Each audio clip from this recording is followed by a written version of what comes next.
Because I'm worth it. Yeah.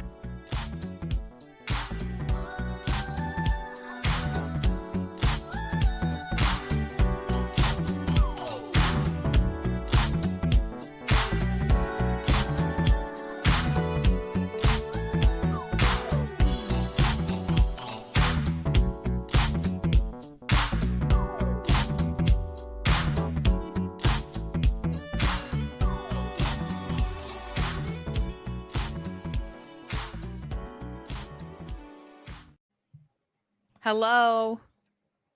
Hi. Hello? I'm dancing. Sorry. Breaking it down. I had a nap earlier, okay? I feel did a little too. rejuvenated. I was kind of confused because I don't like I always set an alarm for like an hour before we start just in case I happen to like fall asleep if I'm watching something. And I actually did. I actually did, and I was like, ugh, when my alarm went off, I was like, what, is it Monday? I What do is that all the what time. day is it? I was going to say, Disru does it all the time, but don't trust Alexa, though. If Disru had a PO box, I would send him one of those loud ones that go like that have like the bells on, like the old fashioned ones, so that he could never miss The ones that shake his whole bed. that you have to get up to turn it off. It's that Alexa never played the audio, because I tested it again with a different one, and my watch went off, but she just shut up, which is normally what you'd want when you're talking to a woman. Yeah, but in this situation, the one time you actually need them, it's like, Jesus. Failed you, Disru. Like, I would gladly swap to just a normal alarm clock, but I want it to be voice activated, because I want to tell it to set the alarm. He also doesn't want to have to get up. Why I do it. Yeah, there's another thing. Yeah, I just be Alexa. Can't have everything. Shut up.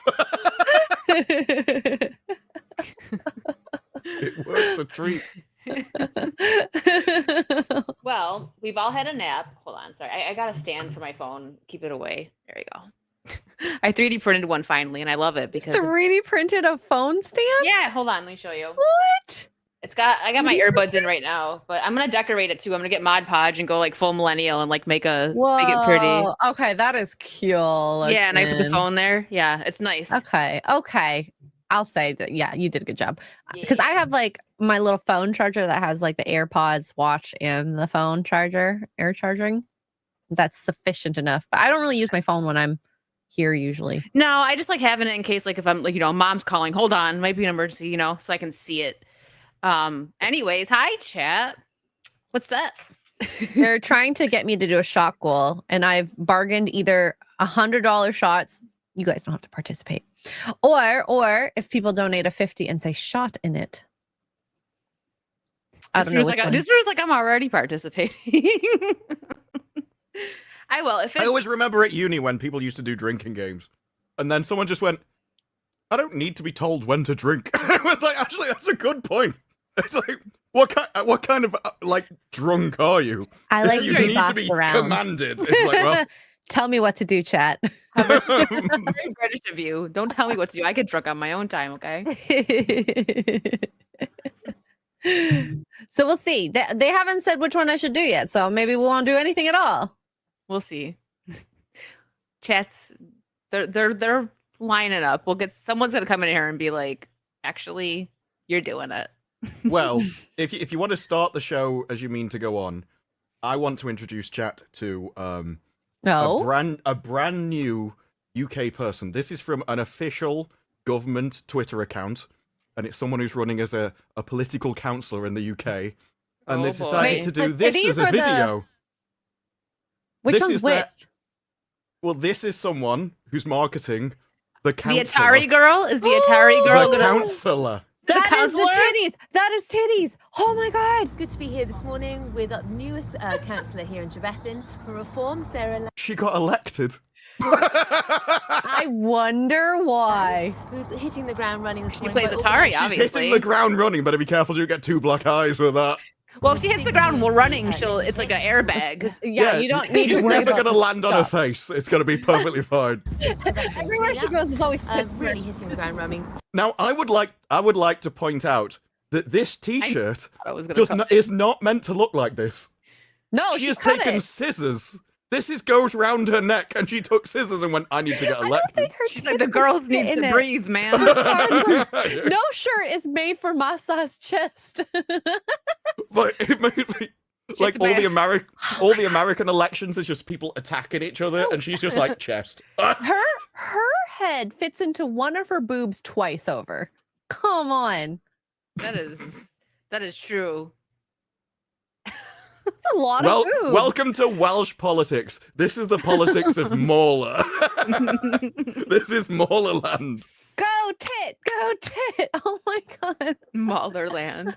Completely destroyed the logo, but left the name there. How old is she? I don't think it says. Not in the tweet. Okay, I think I've officially said shots are $50, but has to say shot in it. Yeah. There you go. Excuse me. Oh, speaking of age, though, this was shown on FNT, but I want to show it here because it's so awesome.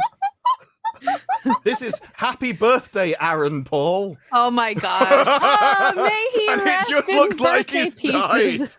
died. The same thing would be like, oh no, he's gone to heaven. No, actually, it's just his birthday. I bet you Dom did this on purpose. He's like, I'm gonna... How many impressions does this have? Just out of curiosity. 1.1 million. Is that his usual? Probably. I feel like probably. I like the tweet though. He turned 46. There's his birth date, which was 46 years ago. The readers when you added turn 40... context, they thought he was dead, probably. Well, no, because when you turn 46, it's like, yeah, he turned 46 because his birthday was 46 years ago, is essentially the context. Wow. Well, there you go, Aaron Paul. May he rest in peace for his birthday. Resting cake. Does Ripa know that Aaron Paul is not dead? Someone needs to tell him just in case he saw Dom Lucre's post. I hate when people do that though. Like it is funny, but like even if there's not like the clouds back there, like you'll see just like a picture of a celebrity randomly, like you're scrolling, you're like, no, oh, okay, they're just sharing a picture. Like, this one, everyone's birthday. I'm just gonna copy that. I'm not gonna be like their face over his, and that'll be it. Oh, someone in chat said, why is hashtag Trump dead trending? What is this? Oh, he wasn't around for like a day, and then somebody posted that he died. Then there was a thing about how he was severely ill. Doctors were being rushed there. They checked the pizza places in DC. All day were kicking off. And then they checked his calendar. There was no media appearances over the weekend. And oh no, everyone he's was having like, a Labor Day weekend. all of California were like having parties ready and stuff. And then it came out a few hours ago. He's gone play golf. That's why he's not got any media events. Post. Yeah, he just went to play golf. Well, good for him. You know, everyone needs to relax. Yeah. Well, he plays golf all the time. It's just that's why he had so many golf courses. Well, it's also the long weekend. You know, can he take a day off? I don't know. Is that a thing? Depends if there's aliens land. Well, I think he just needs a computer next to him to still issue orders. I saw Grush is trending too, which is one of the big whistleblowers for UFOs. So maybe. I don't know why he's trending though, so I'll have to check. Speaking of like weird stuff, this I thought was odd. I don't even know who the person is next to her. Married Marvel Avengers star Scarlett Johansson was spotted with actor Jonathan Bailey. I think I know who that is. Who is also married in a new neck bite photo. That's just weird. He's like gay, isn't he? Oh, is he? It's still weird. Well, I guess that's why. Because it doesn't matter. Even if I had a gay friend, no, I wouldn't be doing this. And posting it just looks odd. Is she with someone else or single? She's married. She's married. Isn't she married to the guy from? In which case, Saturday Night Live. I forgot his name. I don't know the guy's name. Did, Weekend Update, I think. The only person I remember is Ryan Reynolds. The strangest thing about this, even if you want to use the excuse, well, he's gay, so it doesn't mean anything. It wouldn't even be that it happened. The strangest thing is that she took a picture of it. Yeah, and then decided to upload it on social media so that everyone could see it. I just want you to know. Her face isn't, this guy's doing something to me. This is, I'm enjoying the thing this guy's doing to me. Yeah. Guys, it's acting. She just wishes it was Pedro. Apparently Maybe she's having anxiety. Have you heard Colin have you heard the latest Pedro content? Mm-mm. Oh no, what do you got? I've got this. Well, Oh my I've God, got I love that He's this like, is a "I'll gossip take it." sesh right now. I've got two things on Pedro. The first is his new movie, which is a gay romance, De Nosh. Now, I don't know if you have the word nosh in America, but over here, No. It just means means eating and food. yeah. So I don't know what it's actually meant to mean, but that's the way I read it Oh, in this he's context. eating something, So- I'm sure. Yeah, well, this movie was shut down, but has now been revived with him in it. So he like resurrected this movie. It's a great ray of sunshine for a production which was long considered kaput after Joaquin Phoenix left the production, which is interesting. I mean, he did Joker 2, and he was like, actually, I really enjoyed that scene. I need to do some more of that. Oh no. So And then we have, from the Legion of Memers, Uh-oh. oh, he's laughing already. What is it? I am not gay. I am just playing a gay man in the gayest movie ever made. That doesn't mean I'm gay. I got news for you. That means you gay. it's the Pedro Laugh version. about it. Thank you for acknowledging me. Thank you, Legion of Memers, for that. It was a good one. Oh my gosh. So speaking of gay, Cracker Barrel CEO is pretty gay. Actually, she might be gay. She looks it. I'm confused. I don't know what she is. Lesbian. Probably something. She might be politically gay. Like, she hates men so much, she decided to force herself to be.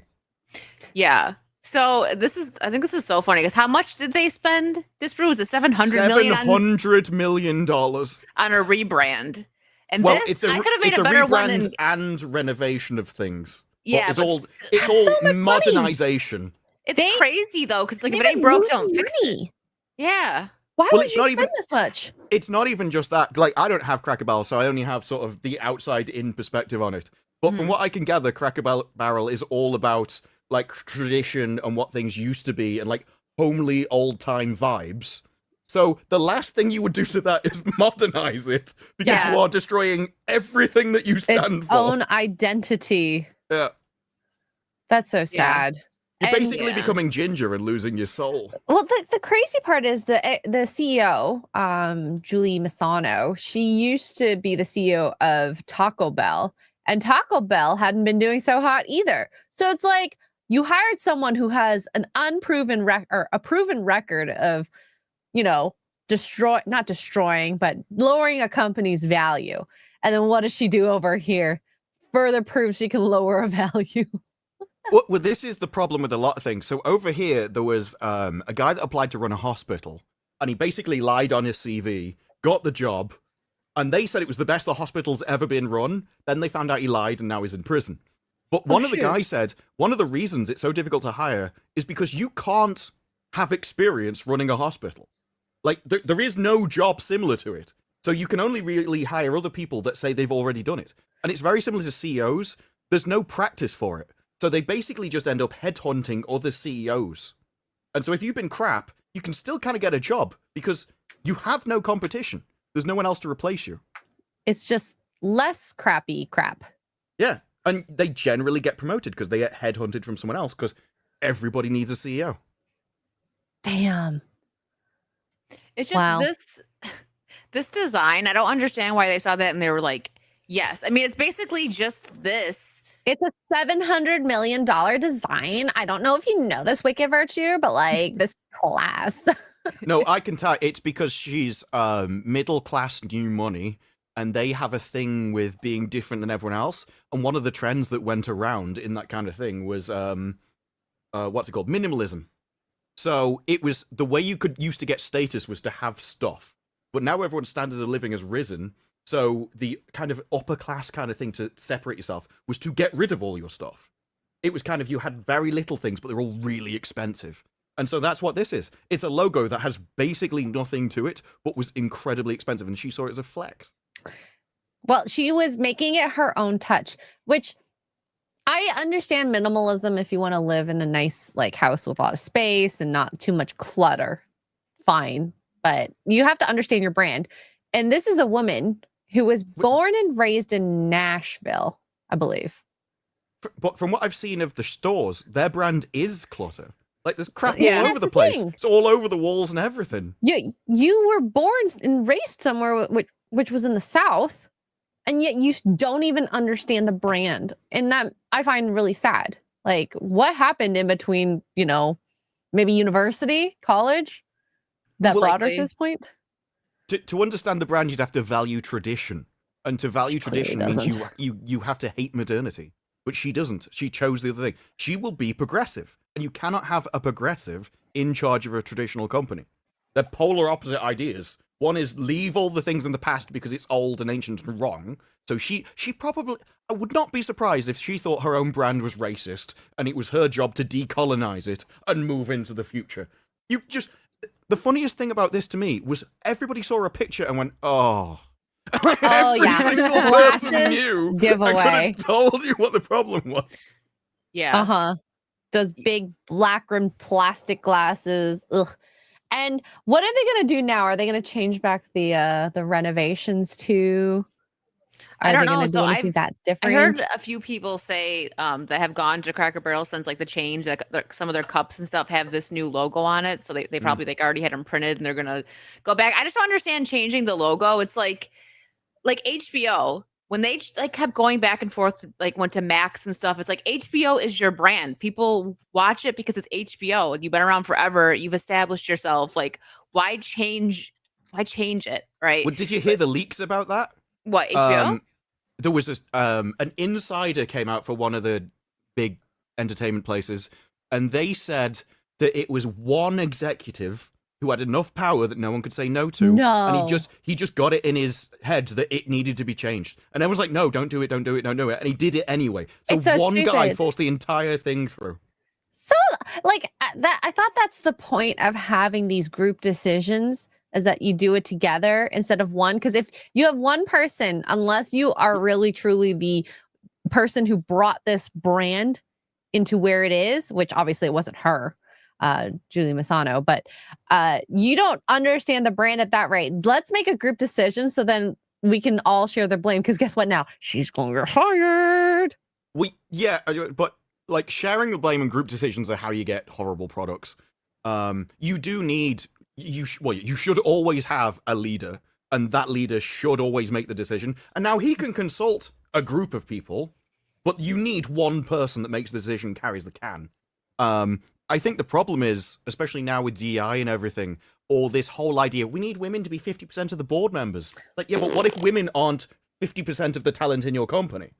Well, what happened? They had to force them up through the ranks from, like, inexperienced people, because they were all at a certain place, and it led to terrible results. What you need is one person who is the audience, and they know what the audience wants because they are that demographic. Mm-hmm. And it was like when, what was it? The beer.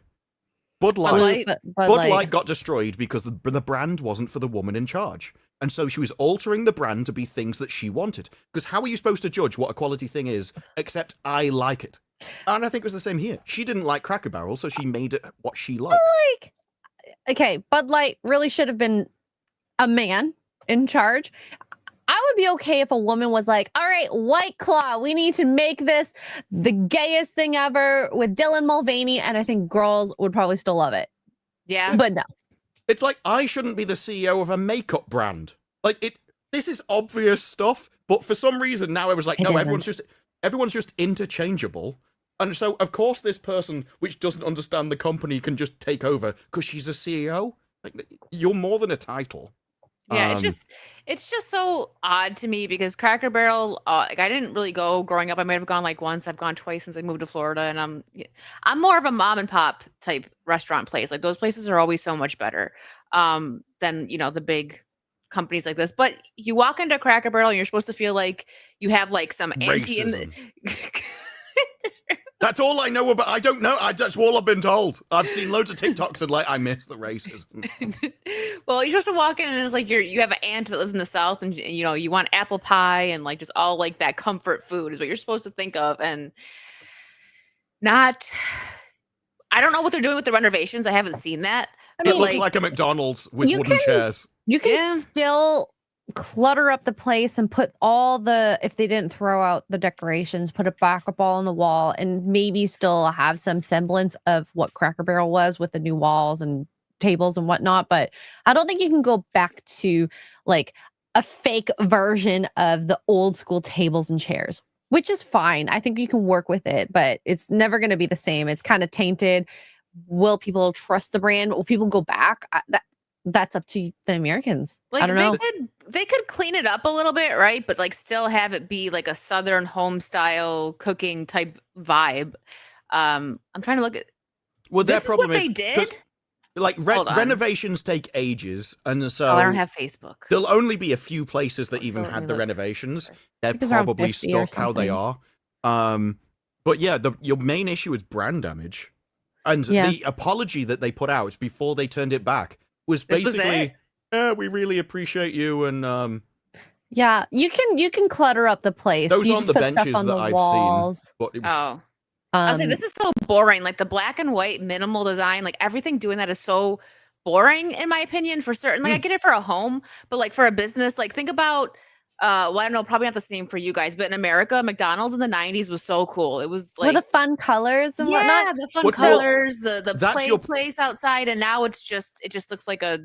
Do you want to hear something? Yeah, but that's the problem. If you make something blue or yellow or purple, people will have an opinion on it. But if it's white, I was like, I can't have an opinion on white, and so. They made everything like that because it's inoffensive, so no one can get offended. So it appeals to everyone. No, it appeals to no one because no one has an opinion on it anymore. So you don't have an audience. So McDonald's, I remember actually looking at some studies that people did. The reason why they decorated it the way they did was so that they could not make it a fun place for people to stay, so that they could cycle through customers much more quicker. Which, guess what? It worked. Yeah, it didn't hurt their brand. I just changed seeing the pretty McDonald's, the cool colors. And they changed the chairs. McDonald's made the chairs more uncomfortable so that people wouldn't sit on them for long. Yeah, they wanted people to leave. They didn't want people to stay and eat. I could see that because I had. It's the people that make me leave. So the one restaurant that I worked at one point we had the drinks in the dining room and you can get free refills. And people would just stay and just get one slice of pizza and then just keep and a drink and keep getting refills. So my boss eventually was like, "Yeah, we're not doing that anymore. They're gonna buy cans." So we had cans and you couldn't get free refills. You got rid of the machine, which I don't blame them. It was annoying. Over here, you pay for a drink, you get a drink. If you want another drink, you pay for it. The whole free refill thing, as far as I know, is just America. Yeah, and I think a lot of places stopped it now. I think the free refill things, because I drink a lot of water, so it's kind of nice for me. I don't mind it, but I usually just get a meal anyways. Make it worth it. Well, water can be. Yeah, I think water a lot of times. Pop, because pop isn't expensive to have on service. No, especially not if you have the machine. You just gotta buy the syrup. It's yeah. Very, very, very cheap. And so, I mean, my favorite place I remember was Swish LA, which is only in Canada. And they had Shirley Temples, which is basically Sprite and cherry sauce in it. And my favorite place to get refills. But anyways. Exactly. So you're sitting there filling up a table that a paying customer could have. No. So I don't they just saw it as lost business. I don't stay extra. I just eat and do my thing. I don't do the whole thing where I'm going to stay and just drink as much as I can. It's soda, okay? I know, right? It doesn't have alcohol in it. Why? What's the point? Now if we get free refills of alcohol. That's important drinking time I'm wasting there. Yeah. Mark Lurzeth says it's 15 cents to your $2 soda. And it's probably more like $4 to $5 now. Exactly. So if they give it away free when they can just make you charge it again. And the thing is, when I was in America, the size of your drinks are insane anyway. I don't know who drinks that and thinks I need some more. So in the 10 years ago, Tim Hortons changed their medium cups to like what used to be their large size cups. They Americanized everything because, you know, bigger was better. They used to have super size, and I don't know how people could do that. Oh. Well, I think there was a chart, and from what I remember, our drink sizes are one below yours. And even then, they're a bit smaller, but close enough that it doesn't really matter. So our large is your medium. So your super size would have been a size of cup I have never seen. Oh my God, the big gulps. When you go on road trips, and Wicked knows, because I'll usually get the large of like a drink, because I like to stay awake and have like fluids to drink. Yeah, they're humongous, but worth it. For the road. I wouldn't do it otherwise. I don't drink pop on a regular when I'm at home. I only used to see Asmongold drinking out of the cups. And they're like buckets. They're just massive buckets that he's trying to desperately hold one-handed but can't quite grab because they're that big. Yeah, you need two hands for that. Like, they're so big. It barely fit in my like cup holder. That's how big they were. So those were okay. fun times. It's been a year since I know. I got my phone made a little collage, and I was like, it was like our trip. I was like, oh, we didn't do it this year. I know. All right, I'm gonna catch up on super chats. I saw a couple people in the chat was already like, I saw that. Wicked, you're falling behind on super chats. Thanks, Mom. The Jabroni Big Time for 5 says, I like boobies. Oh, well, good for you. Yeah, you know what? She's got his know vote. What you like. Oh my God. My little niece. Okay, so this never happened to my my sister-in-law, but today for some reason she was very fixated on my necklace. So she was playing, and then all of a sudden, like I'm holding her, she just starts like taking my top and pulling it down. I'm like, excuse me, child. I'm in Costco. This is so inappropriate. Please don't. Oh my gosh, kids. Like, but I can get you a discount. I remember. You can give you some like a coupon. You want to hear? It's actually really funny. So I was at one of the hotels this year. My mom came to town, and I wish actually I would have been there for this because she would have found it hilarious.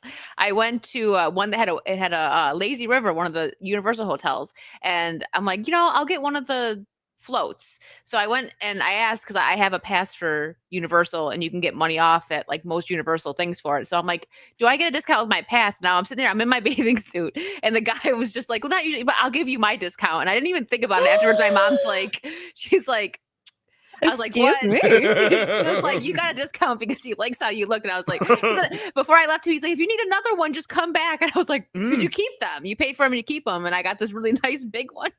And I was like, afterwards, he was hoping you'd have two big ones. So that's just there is power to it. That's what I say. Pretty privilege is real in the world, right? The greatest lie throughout all of history is that women had no power. It's like, no, they did. They just had power over their husbands, and their husbands had the power. Yeah. Mm-hmm.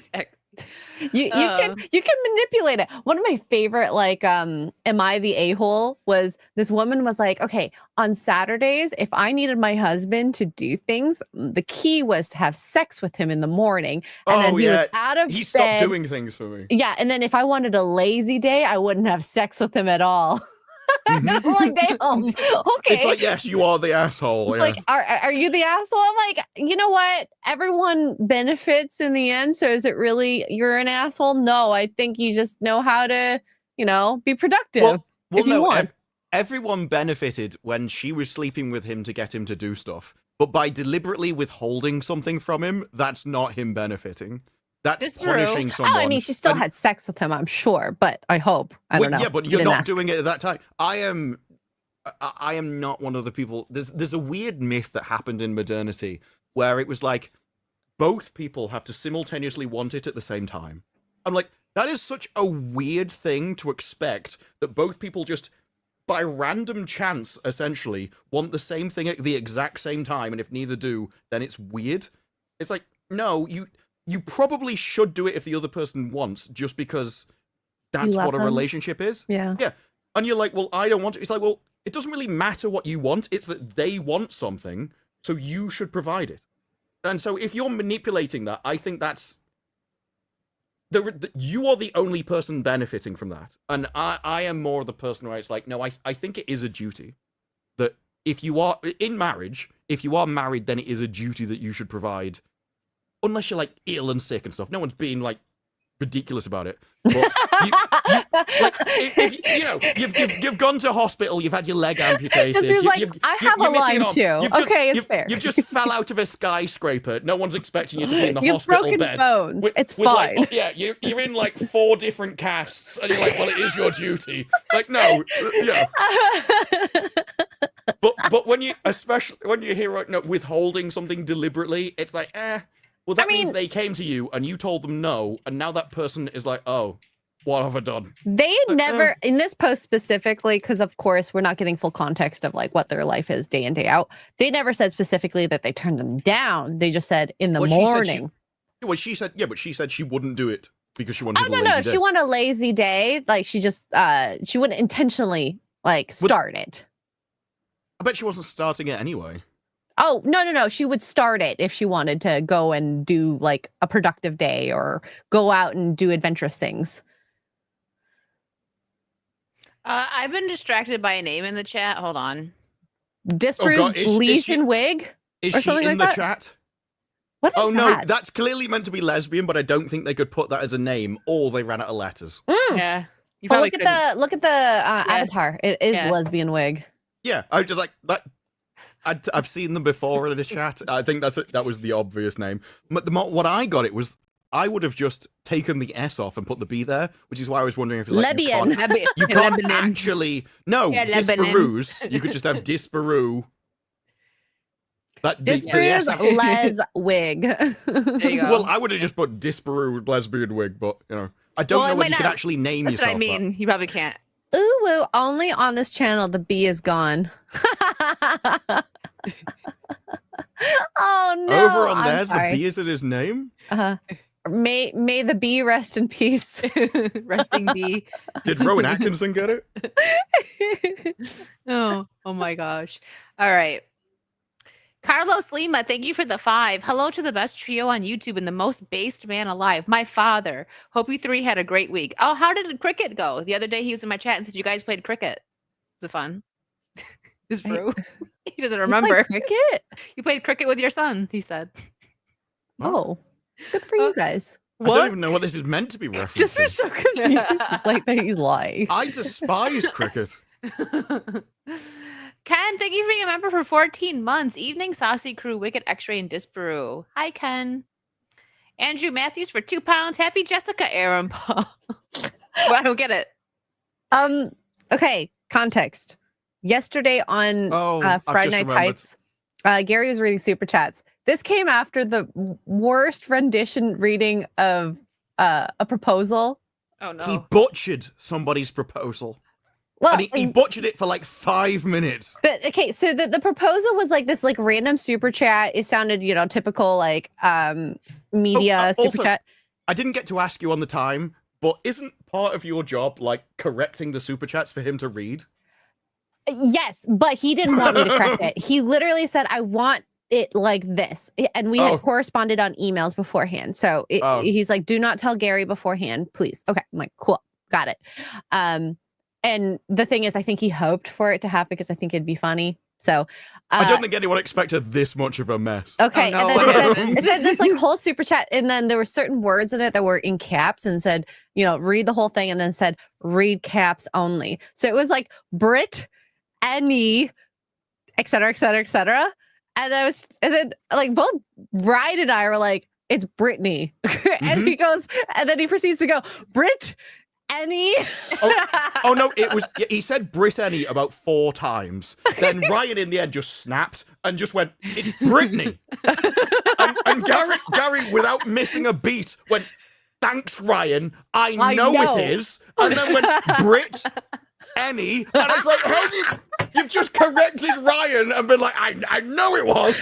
And then you got it wrong again. Let me finish. And then the next super chat afterwards, it would have been not funny if this one didn't happen. It said something, happy birthday, Jessica. But he read it, happy Jessica. And then there was a pause. He's like, what does that mean? I go, Gary, she says happy birthday. And that one was so obvious, everyone understood what it was. But Brit, for ages, I was thinking, what do you mean Brit Annie? Because even then, I think there were other words that were split in half that you had to kind of decipher. I deciphered everything apart from what Brit Annie was. Annie. It was a fun moment. I actually sweated so much from laughing. Oh, there was 2 or 3 times in that stream where I laughed so hard I couldn't breathe and it hurt. And I'm like, I have to breathe or I'm going to die on camera. It was a really funny stream. Yeah. Happy Jessica and Brit Annie. That's hilarious. Shane Muniz, thank you for the 10, says nothing. I like your profile picture. Puppy. Nat Gilroy for 2. 700 mil should have bought a good cornbread recipe. I don't think I've had the cornbread bread over there. Well, that's the problem. They should have bought one. Just in time where I saw Tommy popped in here. He's mad at me because I said, I don't really care for Cracker Barrel, but I've never had their breakfast. So now I got to go to Cracker Barrel just for Tommy and record a video on Wicked Manja. Oh, wait. Wicked. Should we just go and do a stream? She's like, I'll come to America for that. Look at Tommy. You're getting her over here to eat it. But no, he got so mad at me. He didn't want to talk to me for like 5 minutes. And I was like, Tommy, come back. But it depends. Because like the first time we went to a breakfast place, it was great because we had the wall behind us. But we didn't, the next time we went out for breakfast, we wanted to, but it wasn't like a very private-ish area. It was busier, but it was still good. What was it? Extra Emily. She got kicked out of Nando's for streaming. I thought that was so funny to see. That's the one that drove a red light and got suspended for a day. The thing is, everyone is fed up of you streaming in their place of business, being loud, obnoxious, and causing trouble. Well, if you are, it depends on how you are. Like you are inevitably. It depends. Like when we went to the one place, they catered us, but we were just chilling, eating. Well, breakfast. we asked for a corner table too. Yeah, like I think we were trying to be as not obnoxious as possible. And but the thing is, you have to. Everything that you do, it's not just you, and nobody judge you as an individual because you're just like the 1000th customer they've had that day, kind of thing. Yeah. Oh, and we made sure we tipped well too. And so they see someone with a camera, and they don't know whether you're going to prank somebody, whether you're going to harm the customer. They don't care. They just want you out of there. Like they just want normal people, and streaming is not a normal thing for a customer to do. No, and so I agree with that. It makes you high risk, essentially. Especially now, like back, like maybe before TikTok time, if somebody went in there and like, hey, I want to make a video for my channel, sure. But now you get like the Gen Zs that just want to do something like Shock Factor. Yeah, I hate Shock the Factor stuff. They ruin things. I saw a guy. He was in. They would have said but it would look like a garden center kind of place. Loads of plants, and he had a hose. And he was just spraying customers as they went past. And wait, like, what? Yeah, I can probably find the video. Rude. But they're like, stop. And he's like, oh, I'm sorry. And as they walk off, he's doing it again. And it's like, I think the guy got banned because Kickers finally learned that you can't reward people doing that because they inevitably get worse. After everything that happened with that guy who's now stuck in Korean courts and stuff. Oh, Johnny Somali? Well, yes. He was like the worst of the worst of the worst. Oh, no, there was a guy in London that was like stealing people's dogs and stuff. Oh, no, that's randomly entering buildings. Well, yeah, but this is where it leads because you have to constantly keep raising your thing that you do in order to keep them there. So if your thing is, I need to offend people in the street, you have to constantly keep annoying them more and more and more. It's like, what is worse, the Twitch thoughts when they started all like the horse things and ASMR or that? I don't know. I think pranksters are way worse than thoughts. I mean, thoughts have been around since the beginning of time. Since the dawn of time. They also escalate, but at least they're doing it in their own homes. Like if they start going out, there was a time where they used to go into libraries and see if they got caught. That's the kind of thing. Anytime things start escalating into public, you have to ban them. But the pranks need somebody else to be your kind of patsy, which is why I think it's the worst. That's fair in terms of just being a nuisance in public. Yeah, there were multiple library girls that went to like court in the end. Wait, what is a library? What did they do? I don't understand. So imagine all your thought streaming, but in a library. Ew. So the aim is to do whatever you want to do in public without getting caught. Now, if you're a bloke, you're just going to get caught, but women can do it more discreetly. Skirts. Well, no, it's like they don't need sort of... They don't need no. They don't need a repetitive action with their arm that works because you have like remote controlled stuff and things. Oh, yeah, I didn't even think of that. Oh my god, yeah. I'm too innocent. So it's way more complicated for a man to do anything, whereas women can do it just sitting there. Oh my god, that's disgusting. Yeah, there was a whole thing of it like years ago at this point. But that whole genre has kind of already gone through that, and then pranking came around, and pranking is the stuff that men can do, and men will take more risks, so they will go further. Grab there, we need you to pray for the human race. Yeah. I just learned I something don't know disgusting. what you just walked into either. I don't know what's going on. Well, I'm trying to be discreet about it, but there's point where apparently I'm not. You have to... If Wicked just doesn't engage her brain enough, she could still stay innocent. To be fair, I don't engage my brain enough most of the time, so I'm fine. I'll be that explains the innocence then. It's a lot. Saw, thank you for the 10. Hi to the very beautiful and lovely X-Ray Girl and Wicked Virtue, and to Squirrel King Disparu. X-Ray Girl better do a wellness check on Ryan and Jeremy. Alabama just lost to Florida State. They'll be all right. How did they lose to them? I don't understand. Football. They're inbred. Oh, sorry. Eventually, that genetic pool is going to shrink so much that you can't compete with humanity. Kale, thank you for the 10. As a shareholder of plus 100K shares, I was present at a few of the annual meetings. Most of the issues are from institutional investors, and the message, but don't get their message, has a tiny audience. Okay. Oh, this must be the Cracker Barrel. Yeah. Damn, 100K plus shares. Wow. Yeah, I remember with Disney and everything, because there were multiple questions where they said, are you going to do this? Because this is obviously a business problem. And they basically just go, and ignore it. And so you have no power over that kind of stuff. This is the whole point. It's one of the strangest parts, if you even think about it, is we are going to target a minority niche audience. And then you're just like, why? You should target a majority. And then you have the thing that you even have said there aren't many of them, and they're the people you're targeting as customers. It's obviously insane, but if you come from the idea that any kind of disproportionate thinking is just racism or whatever, and you care about equality, it becomes a moral imperative that you destroy your company for the benefit of a few people. And that's what you just can't hire those people as your CEOs. We need big picture people. Yeah. But, yeah. You need someone that old traditional thinking. You need thinking from like 120 years ago. You need someone that that doesn't care about the message and is just gonna come in and look at numbers. Well, you kind of need people that don't care about people. That's what I mean. Like, just come in and look at numbers. Like, what's gonna work, what's not gonna work. I don't care what the message about people, what they like. You just what works. What's gonna make this go up? That's what you need. You need someone who can sit in a meeting room and when they start guilt tripping them, go, I don't care.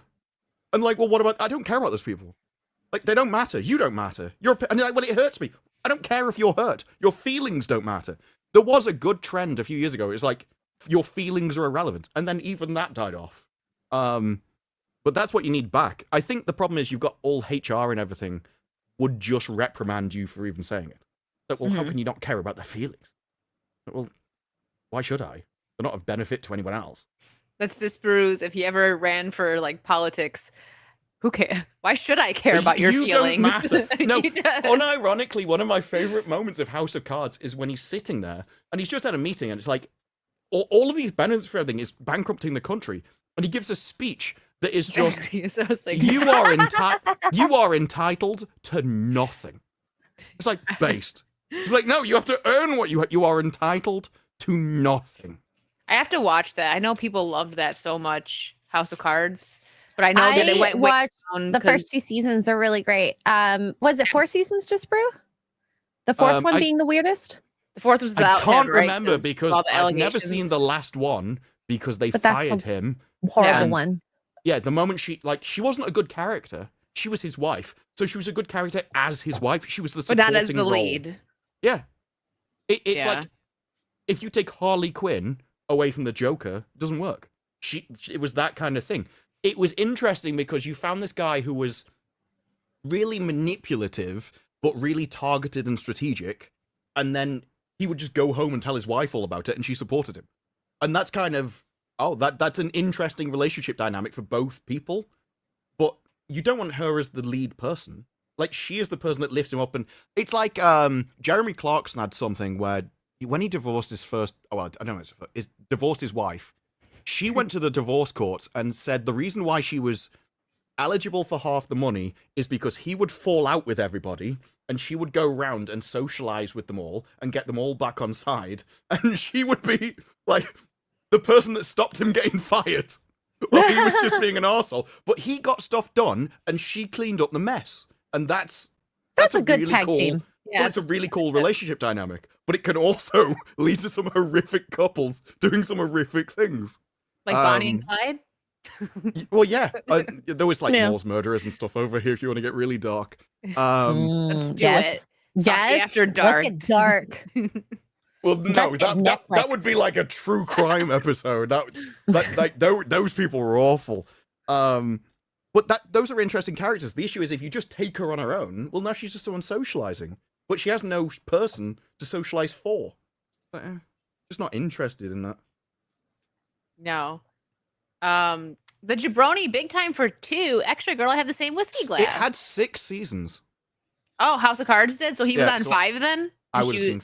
Yeah, Okay. must have seen 5. I really like this. It's actually a wine tumbler. I also have, because I wanted to keep one cool, the Yeti version of the can cooler. Oh, nice. And then guess what? I also have the coffee. She's ready. She likes to stay hydrated. This and has ice dehydrated. in it, so that I don't have to go and get ice. So It's just 3 different versions of alcohol. no, this is actually all ice. That's it. It's like whiskey, wine, Here, wait, I'll show you. and gin. It's just ice. She's like, I'll prove it to See, you. she's frozen gin. Oh my god, That's not ice cubes. That's it's gin actually cubes. not a bad idea to do something like that. Do you know Yeah. how like whiskey glasses has like the huge, or like the old fashions with a huge like cube? You could do something like that too. That'd be kind of fun. Yeah, the best. Ooh. I saw a bartender make one of the spherical ice cubes, and he just hacks at it. Really? Yeah, it's really cool. I actually 'Cause want to you- see that now. You can get the machines where they form a perfect kind of sphere, but this guy just did it with a knife. Well, That's like cool. an ice pick. It's really cool. I Uh, wanna see it. Carlos Lima for 5. Being stuck in the disparate queue is the best. That's been my whole life experience. I've learned a lot. I used to hold him out the car door when he was a kid into incoming traffic. Carlos, do you call him dad, daddy? Like, what do you call Dispadaddy? Dadaroo. Dadaroo? I call him Parasite. Well, when I always think like when you're pregnant, it basically is a parasite just stealing everything from you. That's the feminist argument. The thing for that, like the return, is that apparently the baby does. There is like a return cycle of genetics, so the baby does change you biologically itself, whereas a parasite just drains you. There's some kind of return benefit for the mother with the baby. Hormone feedbacks that your body's supposed to have to, grow a baby properly. So the one thing I've never there's various different weird theories about like genetic changes and stuff, which I always wanted to fact check, but I always forget about. Because I think that'd be I'd have to learn way too much about science to actually fact check it myself. I'm just like, nah. I'll just remember it and see. that's the lovely thing about the internet. You can Google and fact check anything yourself. Yeah. It makes everybody mad. Like, wait a minute. My mom tells me something and I don't believe it. I'm like, hold on. Well, Google Well, says. Theoretically, you could do all your university courses online. Oh, easily. And the best thing about it would be you could skip university. Yeah. And save a lot of money. Kids But you these don't days get that got on it easy. paper. You save being educated by your inferiors. It's like, that's pointless. It really is a case of just academia is so stupid if you value it, you were too thick to go. It is only designed, and you actually see this in the UK. So the UK, with its age laws, actually made it so that you can't see things until you're 18, but you can now vote at 16. And so all your time before you can vote, you're in higher education. Right up from birth into that, they have complete control of everything that you know. And it's like, if that doesn't just tell you everything about what education is, like, and even the idea of, it's based around equality, so the slowest person learns at the speed of the fastest person, they hold the fastest person back, and they're just bored for years, and then you kick them into the world where they've learned they can be lazy and don't need to do anything because everyone else around them is thick. That's a horrible thing to do to a kid. Like, homeschooling is just better in every way. Well, you can also do, like, your entire day of education within 3-4 hours. I've heard that from homeschool parents. They're like, I was surprised how little people do at school. And so the rest of the time, they just worked on the farm or around the house or anything, basically. And there was even a streamer, and I think they were homeschooled, and they just streamed for the other, like, 4 hours. Because they just did everything else everyone else did anyway. Jason, I get it. yeah, I have a few friends that have done it. Like they do like both though, because the only problem, not that there's a problem with homeschooling, is you just got to make sure you socialize your kids properly. Because if they grow up and they're just always around people they like your friend, like, you know, parents, friends, or family, they're not learning properly. So like, advice that I would give somebody that if you homeschool is to get your kid in like a sport or something, or like dance or something like that, because they will be around people and be forced to be around like other kids that they may not like, but that's just life. You know, I feel like it's very important to learn like team stuff and things like that. That's the one plus about actually sending your kids to school. But like things are crazy right now, so I totally get it. Like especially high school, like I don't even know, man. Things were getting pretty messed up when I was still in high school. I can only imagine what's going on right now. Like Gen Z in high school, God help us. So different. I think the worst thing that's ever happened to humanity is the idea that you should be socialized around kids. That's not the way that... There are so many things that all of history, we did everything something else, a different way. And then for some reason, everyone thinks we got to do it the way we did for the last 40 years. That is one of them, being you have to be socialized around kids. People used to work around their parents, they'd work around the family, they'd work on the farm. And often you would just become what your dad was. So if he was a carpenter, you would be a carpenter's son. Or you would be John's son. You would go into the family business. So kids were socialized around adults, and so they would behave as adults did. And this is one of the reasons why now people think 25-year-olds are children. It's like, of course they are. They've only been around kids. So they all socialized around kids and just came up with kid behaviors. I would say kids would be far more well-rounded if they were just socialized around adults being homeschooled. I think being socialized around adults is probably more important than kids. But hey, one of the best things, and admittedly, mind you, this was from what he used to say when he was on about basic stuff, and I think he's really fallen off when he actually started talking about anything more complicated. But Jordan Peterson said, never let your child do anything that annoys you. And I think that's just a good rule. Because if it annoys you, it annoys other people. And so you shouldn't allow them into society just going around annoying people. Yep. I'm not a parent, so I don't know how to break a habit like that, though, unfortunately. Sorry, Jason, we had your super chat up for a few minutes. Thank you for the Australian 2, finished gardening and in the middle of a workout. Isn't gardening a work? I imagine gardening is a workout. It can be, depending on what you do. Like, I spent a lot of time weeding. I hate weeding so much. Yeah, it's the worst. And Mongoose gifted a membership. Thank you so much. Yeah, weeding. Ugh, I hate it. I just had to do that the other day. Ian, thank you for that 50 pounds. This Peru prank streaming would be him going into a bunch of Greg's and waving around a sausage roll, complaining about how cold it is, whilst the person behind him or behind the counter said, "Come on, none of your nonsense." I don't think you can prank a Greg's like that anymore, because everything time I see Greg's in the news now, it's just people stealing from Greg's. Then just like, how to get a free drink in the UK, and they just nick it from Greg's. Like, if you're willing to pay Greg's, they're probably thank the lucky stars at this point. Yeah.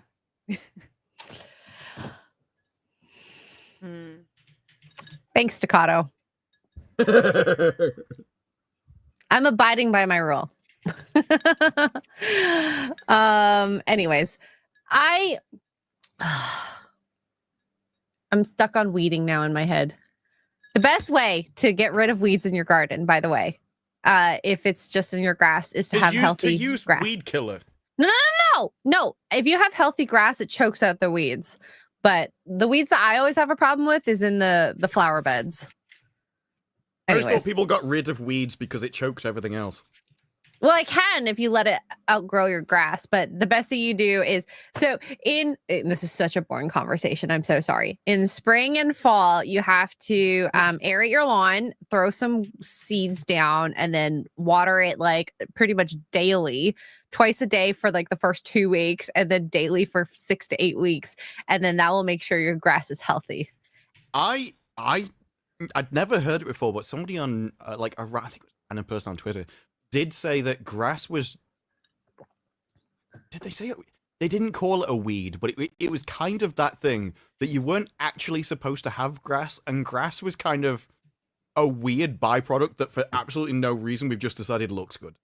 It looks pleasantly good. I actually like a clover lawn too, if you are able to grow a clover lawn, but it depends on, your situation and what you have. But the best way to choke weeds is grass. So. Yeah. Or physically, you're just like, hi, Kara. To the weeds. Hi, Lexi. What's up? I can't wait to see you in 2 weeks.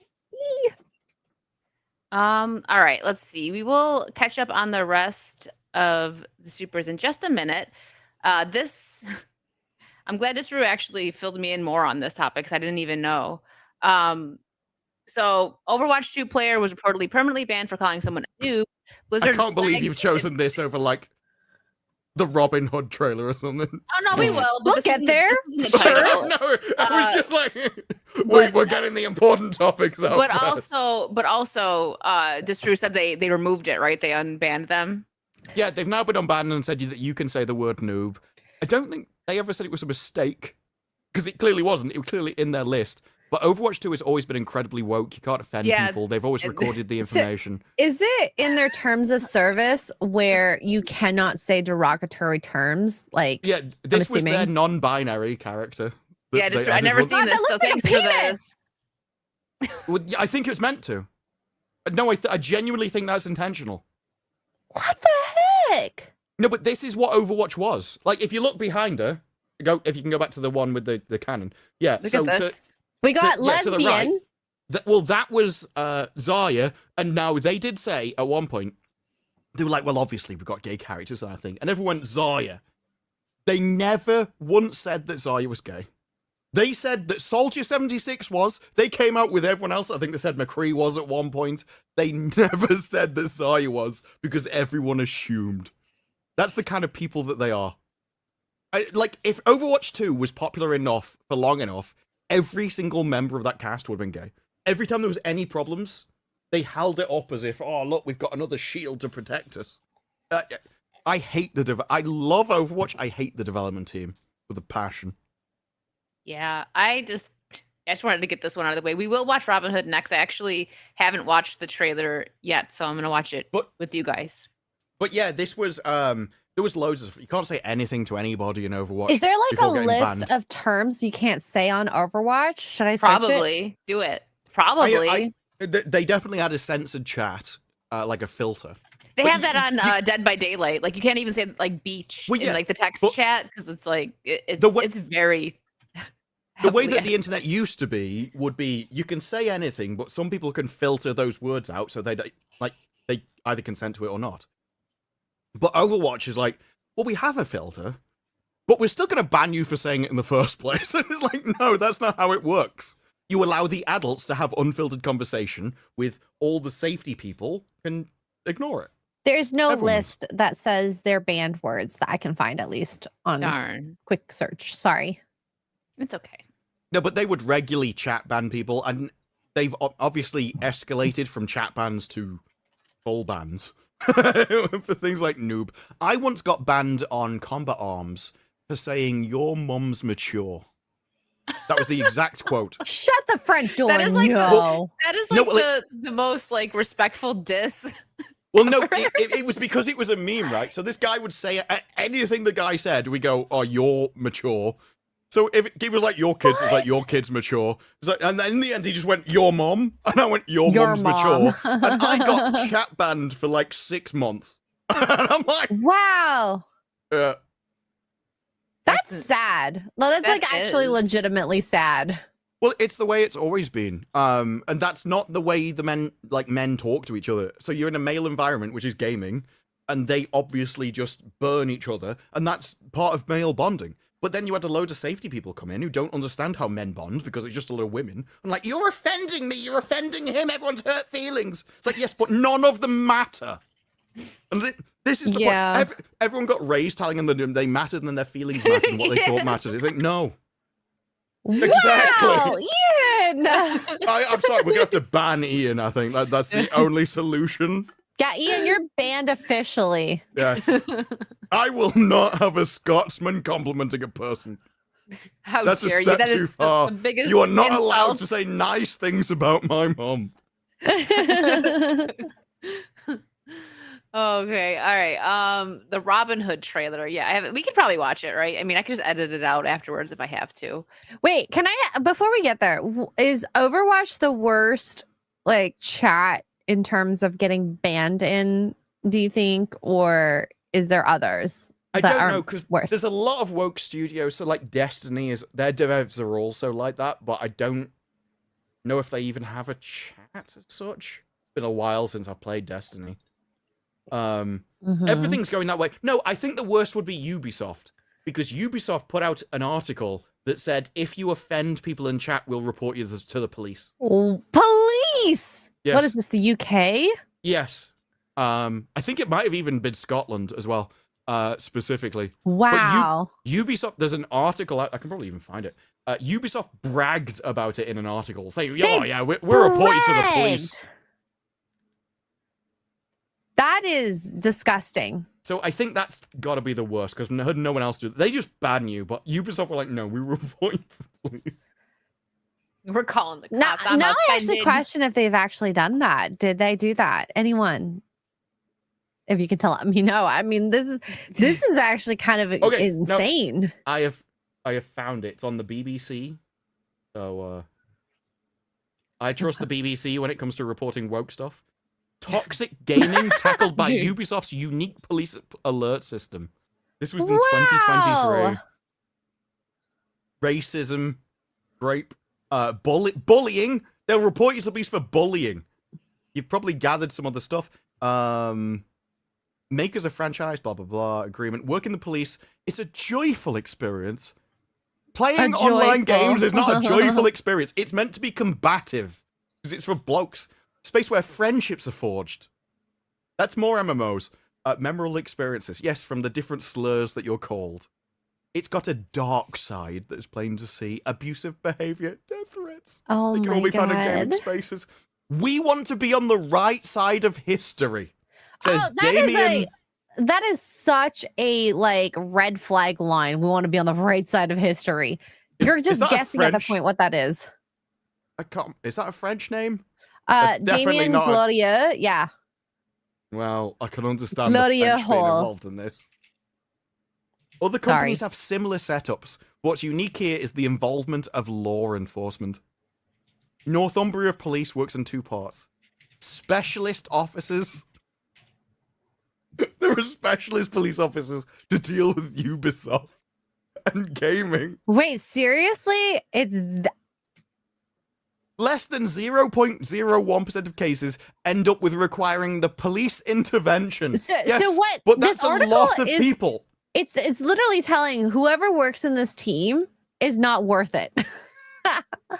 So that would be 1 in 100, 1 in 1,000. That's 1 in 10,000 players. That's pretty sad. Oh that's my God. God. That's a lot of people. What's the point of them if they're not worth people it? Buying their games. Wow. There's a real appetite to make the whole ecosystem a better place. Yeah, but this defines this means who defines better. Like, if I want to be called slurs, that's what I would determine better. Like, it would be sort of an NPM meter. I think when it comes to these terms of services, it should be anything that is actually legal, which I guess in this case, being in the UK, it makes sense that they have officers like this. Yeah, but look at the attitude. She argues that policing is about prioritizing protecting the vulnerable. No, it's actually about stopping the most serious crime. Yeah, seriously. You got to protect the people that get their feelings hurt easily. Duh. Top priority. They won't my fifis. They won't respond to burglary, but that's... Well, if you've got burgled, you might be a normal person. But if you're vulnerable, then you being a vulnerable person getting offended online is more important than burglary, because that's the majority of people and they're normal, whereas you're a fringe person, so you're more vulnerable. This again, it all comes down to equality. We have to rebalance the scales from the most pathetic people get all of the stuff and the majority just gets tyrannized. Guys, I've decided I'm going to be homeless. I think that would make my life that much easier. I'm going to find the most base nation on earth and move there. It'd probably make my life so much easier just to be homeless. I hear you get a lot of benefits out there, okay? You don't have to pay taxes. Oh my God. Taxes are actually, sorry, but I think you're being a bit bigoted there. We call them the unhoused now. Actually. Oh my God. I'm going to be the unhoused. You committed a hate crime there, which means we're going to have to take... Sorry. You committed a hate crime, so we're going to have to take your house, I'm afraid. Great. Now I get to be unhoused for real. Please. Oh my God. Oh man. All right. Let's watch this trailer and then we'll catch up on Supers, guys. I haven't seen this yet. X-Ray's going to be the only illegal immigrant from the north. You're welcome, chat. She's just going to come bearing like bring on the syrup. Ice agents. I'm ready for Dean Cain, okay? Come and get me, Dean. Send Dean Cain. We met Dean Cain. He's lovely, okay? It's like, if I'm going to get deported, I want him specifically. Yeah, I will gladly leave your country if Dean is walking me out the door. Look, if he gets to hold my arms behind my back, that's a price I'm willing to pay. Then I can just say, Superman kicked me out. It's like, yeah, I just want that guy to come at me with handcuffs. That's basically what I want. Oh my God. Deport me harder, Daddy. Oh I was not expecting that from Grabthar. We're like, look, he's got to wear his cape, all right? That's yeah, I'm not going unless he wears the cape. It won't work unless he's wearing the cape. And the trunk's on the outside. They better be on the outside. All right, so I haven't watched this yet. I wanted to watch it on stream with you guys. Amanda Comes an Outlaw. Watch the teaser trailer for Robin Hood, the upcoming series coming to MGM Plus, starring Sean Bean as a sheriff of Nottingham. Nope. I might have to temporarily get MGM Plus to watch this if the trailer is good, because I'm a really big fan of, well, most Robin Hood stuff, not Robin in the Hood, whatever the heck that was. Not being American, like I just thought MGM was part of Amazon now. It might be, but it's probably like you have to get an extension. You know what I mean? Like add MGM Plus for like this amount to your pack, like your deal. Because I only have Amazon. I guess online. it's kind of like because Prime. We don't have it, so I assume it would be Amazon Prime over here. But I retweeted this. Do you want to know the number one comment I had? I'll give him 3 episodes. Every single person was just like, Sean Bean's already dead. It's like, he's only going to be in the first 3 episodes. And I'm like, my counter argument would be he was in multiple seasons of Snowpiercer. So I think he will make it, especially as the Sheriff of Nottingham. I don't know how you get rid of him. I don't think he can die.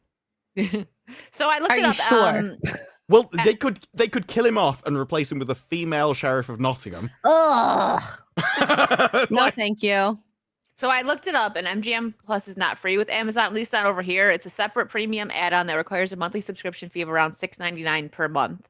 So you can subscribe through Prime. I don't know about for you, maybe since you don't have MGM Plus over there. I've never even heard of it until you actually talked about it as if it was a channel. I just read it as Amazon, and so yeah. All right, well, let's watch this. Let me know if I have to go back and restart it, if it's buffers a little bit, because Twitter's kind of weird. Twitter's always weird. You conquered your land. Perfect. Now we rule. In 100 years. Wait, did they make? Is that supposed to be Prince John? He's the Sheriff of Nottingham. No, the girl though, she had a crown on. Do they? Let me just watch. Years, all that is Saxon will be gone. No one will ever know you or your kind existed. We'll teach those who tread on us. Nothing will keep them safe from vengeance.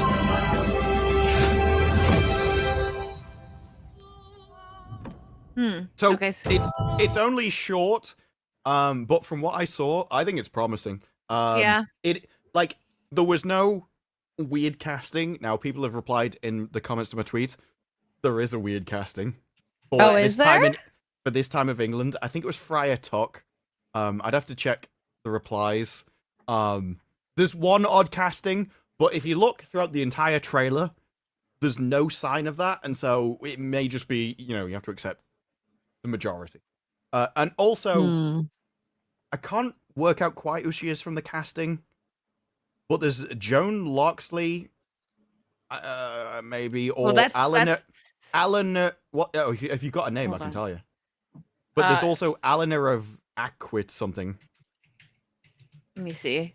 I'm looking up the cast. There's a few old women, and they all kind of look Joan the of same Loxley. to me. Would that be like it's Robin of Loxley, right? So would that be I'm on his about the mom or woman. something?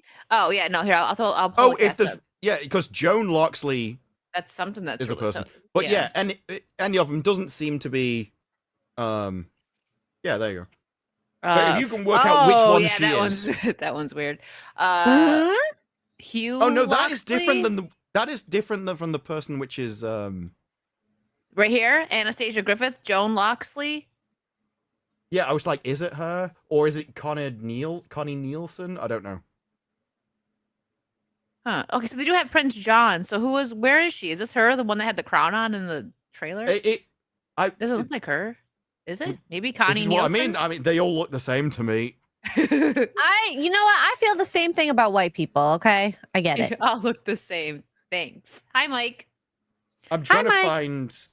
I guess some that people is were her. showing the casting. Now the casting that's on her. Google, Okay. the casting on Google is not the casting that people have shown in the tweets. So I don't know. We'll have to wait and see. But from everything that I could see in that trailer, I didn't really have any problems. And No. I like Little John. Is Little John on there? Little John? I don't see Little John on here. No, why not? Yeah. I see Prince John. Marcus Fraser is listed by some people as Little John. Do you have something you want to bring up? I don't know if you have something too. Well, is Little John the one that was in the song "Turned Down for What"? Marcus Fraser would not have been in England at this time. It's a different Little John. That's basically the thing. But there is an element of if it's better than anything else Amazon has done, I am at this point willing to work on incrementalism and just improve over time. And everything in the trailer looked fine. So, even if they know they're supposed to hide things, it's like, oh, so you know what you've done then. And that's a lot. That's a big improvement to being proud and rubbing it in people's noses, in people's faces. So. Yeah. I mean, the world is changing slowly, clearly. Well, and I want it to continue to progress. It's being forced in a direction against the will of the people making the stuff. And so they will at all times attempt to fight the direction things are going. And they can't. Well, they try to. Well, they can unless they're being forced by their bosses, and their bosses care about money. Which they should. Well, yes, but already you're seeing things break apart, and people are like, well, I like Superman. So, well, really? Like, that's all that needs to happen, is it? So, we're going to be entering interesting times to see where all of this lands. And I think we will probably end up in a place where it's like, you will get a grey mush and just decide whether that's enough. But grey mush. That's a great way to kind of explain it, actually. Well, yeah, because they're not going to swing, right? They're going to move incrementally back until they find what you'll accept. And then it's going to come down to, sort of maybe bait and switch the other way. So it used to be bait and switch. You had a male character to a female character. And it was really obvious. Now it might be, well, here's a good show. but we're going to add in social messaging around the edges. I think that's probably where we'll end up, because I think that's where we were before. If you go back and watch those from the 90s now, you're like, oh, I actually know what you were doing there now. Oh, so, and don't worry, guys. I'm not skipping super chats. Just this is on topic right now. Thank you, Black Hand too. Eleanor of Aquitaine was John and Richard's mother. I didn't know that. So I like Robin Hood, but like really, I grew up with the Disney one. I love that one with the foxes. And then I've seen like the Men in Tights, the one with what's his name? There was a great BBC series, and for ages I didn't know what the series was. There was a series that was before Merlin. Kevin Costner. It was in the same time slot that I really liked, and I hated Merlin because it replaced what I liked. And I couldn't remember what that was, and it was a Robin Hood BBC series, so that was good.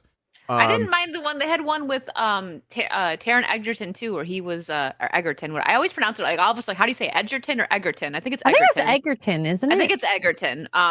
But he did one with Jamie Foxx, and it wasn't too bad. It wasn't my favorite, but I remember watching it one night. I had nothing else to watch, and I was like, I didn't even know this existed. And it was all right. Well, the thing that makes me hopeful for this is Sean Bean just makes an incredible villain. He's also such a great actor, though. Realistically, if you want to see his acting range, just watch Legends. Every episode, he plays a different deep cover operative, so he's a different person in every episode. And there's so many actors that only play themselves in everything, whereas he is an entirely different character every time and switches between them mid-episode. And so, yeah, he's just a great actor, but he does make an amazing villain. Like, he carried Snowpiercer on his back.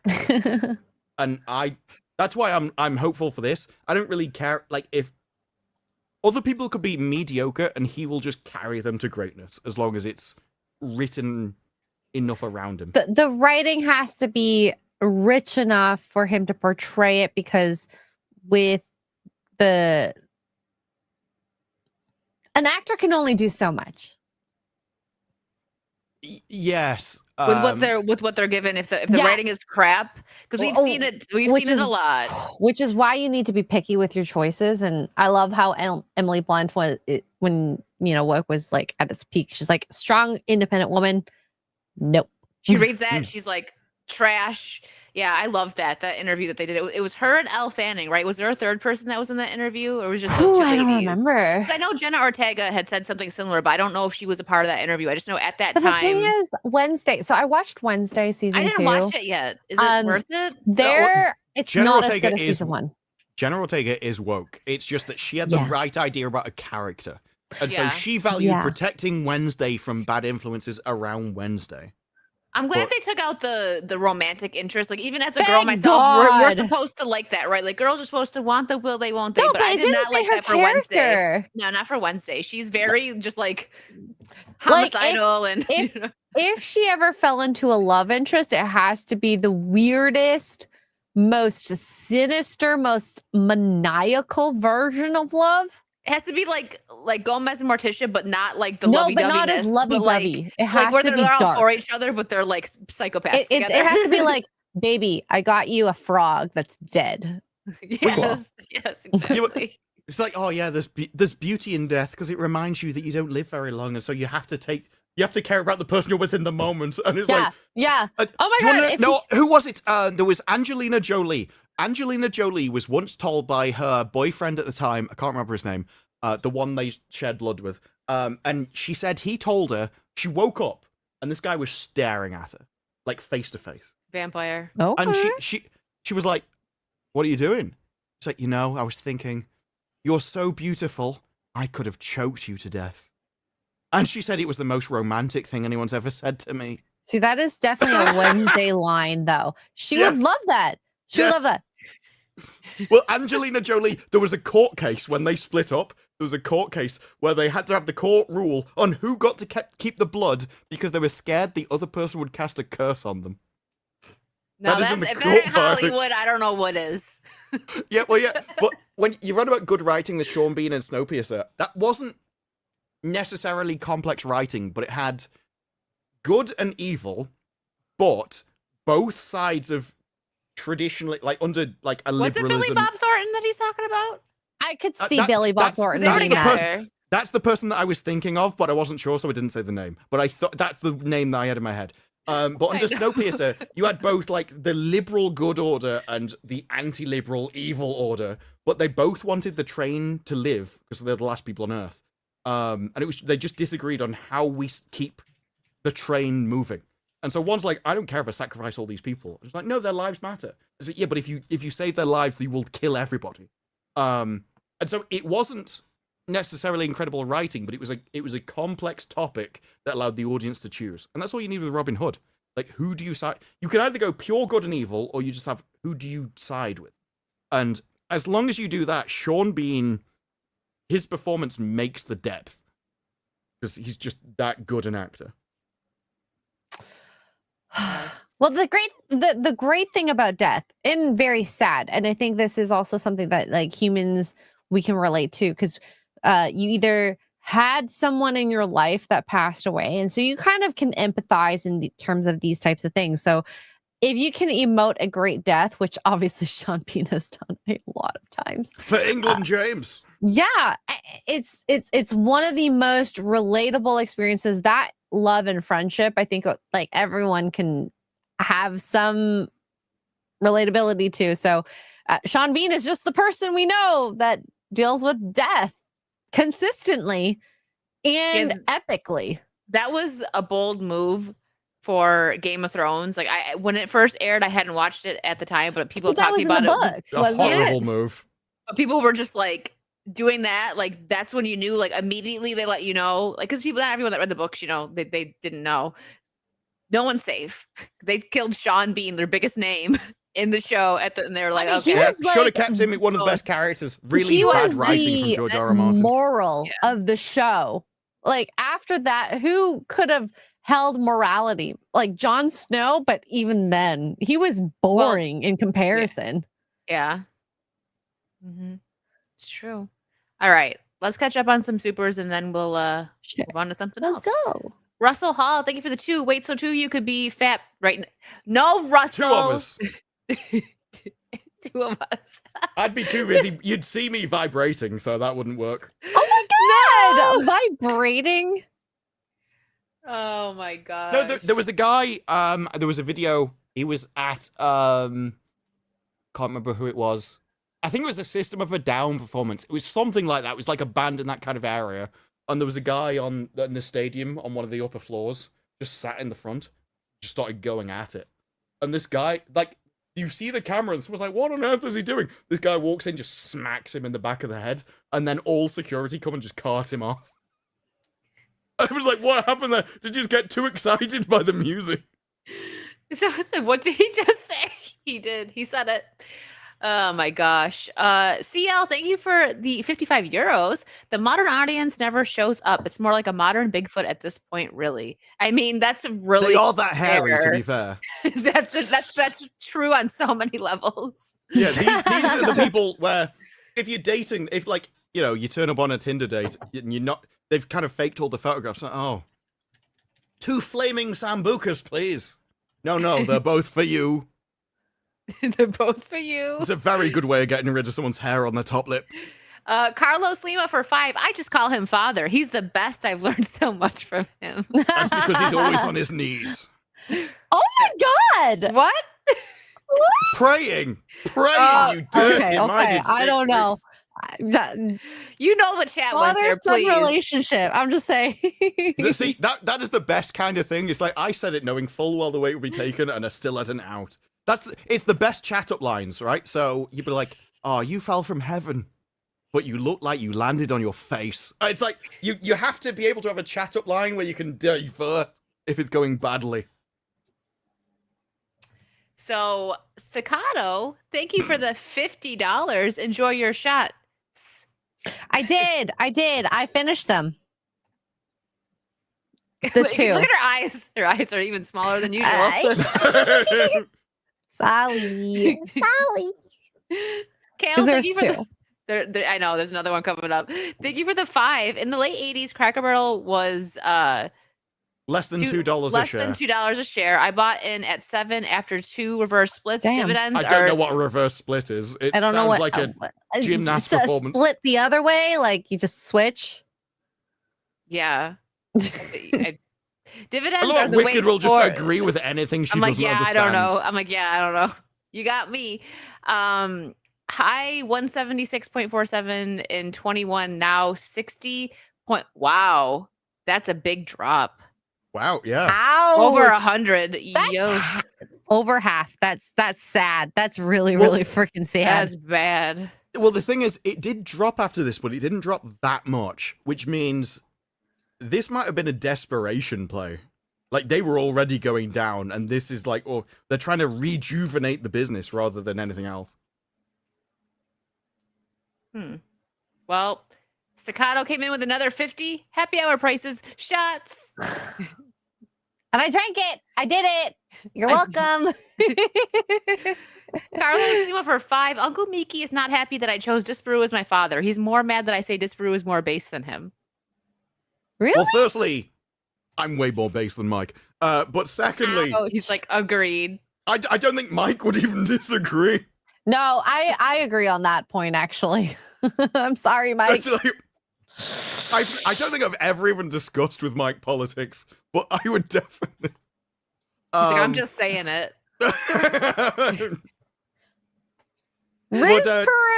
The reason why you kind of win either way is because Mike owns my firstborn child anyway. Carlos. And so he's still your daddy in a way. Like, for his lurk attacks, he already owns you. Gary Thomas for 10. Hey, all. X-Ray. Some of the guys... Oh, you know what? I'll save this for when she gets back. Vegas, Matt for 5. Google Matt Groening's Pre-Simpsons School is Hell Lesson 4 comic strip. I will pull that up and save it for when X-Ray gets back so she can see it too. I actually saw that earlier and I pulled it up. So please hold. Shane Muniz for 10 says nothing, but you know what? We get to see the puppers. So thank you. Sec for 2. Orwell's 1984 wasn't meant to be a how-to manual. Mm-hmm. Do you think that was funny? This last before I even finished it. No, I've heard it before, but it's very true. Yeah. Everyone always talked about how Orwell was a socialist. It's like, yes, that's how he knew what to warn you about. Ian, it was English socialism for a reason. Ian for 50 pounds. Sean Bean's acting is I drink tea and life is struggle. Okay, Gary, I kept your chat up for when she gets back. Like, Sean Bean does some horrific stuff in Snowpiercer. Like, he has a whole thing where if you piss him off, he doesn't raise his voice. He gets calmer. And then it's That's like, scarier. why don't you share a bath with me? I'm sorry? And then he pulls out like a straight razor and starts to shave. And the next thing, the water just turns red around him. Oh, wow. I'm like, oh, you never see this character again. And he's got this woman that he pulled in from another cabin who used to run like the, how shall we say, the adult entertainment zone of that area. And he breaks her by putting her in a room with the guy who's already broken. And it turns out she's some like weird psychological manipulative freak that can just break anybody. And it turns out that's almost a superpower. He knows how to manipulate you into being the person you wish you were to get to his goals. And so he's just got all these broken people around him who are all like excellent in their specific thing, and he can see that in the person before they even really know it. Like the dark side of the person they don't want to be, and he kind of allows that to grow. He's a really good character. There's even a point where I think he's locked away in a library and he's still controlling the entire train. Wow. It sounds really interesting. Where is that available to watch? Is it on streaming? Do you know? I watched it ages ago. I don't know where it is on streaming now. But yes, Snowpiercer. The main actor is annoying, and Sean Bean isn't in the first series, but Sean Bean carries the entire series just on being an excellent villain. There's a lot of weird stuff, and the main actor writes a lot of woke stuff into it that doesn't exist. I watched an interview with him and Anthony Mackie, and it was one of the most unhinged interviews I've seen. Because both of them are just like race baiting each other. So weird. Oh, that is weird. It's available on quite a few things, by the way. At least he did say that this is how I interpreted the show, and I kept trying to convince the people to put this in, and they refused. So So I saved this one for you, X-Ray. Gary Thomas for 10. Hey, all, X-Ray, some guys from your family's old country are at my workplace. I'll be sure to ask if they have any family in Canada. Also, do you guys think the Amish are happier than the rest of us? Yes. Yeah, minimal. Like, if you never have it, right? Like, if they never, like, watch TV or, do any of that, they're happy and content with what they have. Like, think about back in, like, the 50s and 60s. Like, I actually just watched a reel of this like sweet old man talking about life was better in the 50s, and I don't know if it was his granddaughter or great grand or whatever, was like, well, tell us why. And he's like, we had one TV in the living room, and if we wanted to watch it, we all got together and watched it. There were none of those phones. He like taps the phone because she's recording it, and he was just like, he's like, everybody had a car, everybody could drive, people could afford houses. He's like, it was a way better time, and that was more minimal. People enjoyed just like, kids went outside and played. Like, I feel like my generation, I know kids still go outside and do that, but the millennials, I think, are the last generation that went out and played hide and seek. Like, I remember the last time I played hide and seek with my friends, and I'm like, dang, that was the last time. And like, we didn't know it. It's the idea of judgment, and when you have a smaller circle or perceived smaller circle of people judging you, and I think like within your own community, those are the people like giving you and shaping you who you are, that you'll be a happier person. Because when you have this perceived judgment of Instagram likes, comments, and all this, then I think that brings a lot of stresses that isn't normal for kids that of course, when we grow up. So the Amish, who of course have not way less access to technology, but they limit themselves. Yeah, that's what I mean. Like, I know, it's like, hey, if you don't want to watch TV, just don't watch it. Like, someone in the chat just said that. But it's like, especially once you're like, when you're a kid and you're introduced to it, you get used to it. You want to watch your favorite shows. You want to watch this and that. So if it's not introduced to you and you don't get used to having that luxury, you don't miss it. I think both of you are entirely like up a tree somewhere about the entire so your entire thing is they don't miss television because they never experienced it. But you have television. So if you have it, you should be happier if television is a good thing. Like, it's not necessarily a good thing though. Yeah, that would be my point. My point is, they're like, well, they don't miss it. Yeah, but it's because it's not a good thing. Modernity isn't a good thing. You even said, like, oh, well, they would have less cars on the road or whatever it was, like modernity. It's like, well, no, they still live in the same country. They still have all the people around them. No, they know what's around them. Yeah, but the thing that they have that other people don't, it's not that they don't miss technology. It's not that technology is some amazing invention that improves everyone's lives. It's that they live more in a way that their ancestors did. They live closer to the way that you have evolved to be. And I think, to me, it just makes sense that through evolution, you will have evolved to be rewarded for things that actually basically improve the species. So watching your TV doesn't improve the species, but just working physically, well, that makes sense because, that always does feel good. You go and build things, and so that's good.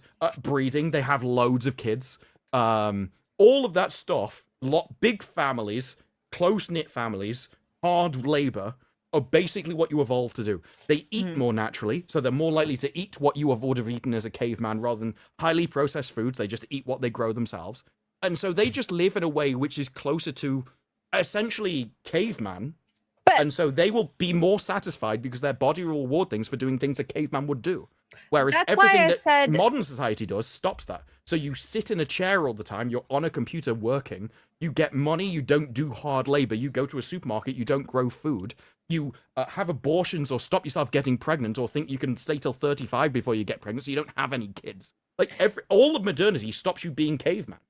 Well, that's why I said the thing about perceived like satisfaction and a judgment from other people, because we have too big of a circle now, or perceived circle with the internet and access to so much information.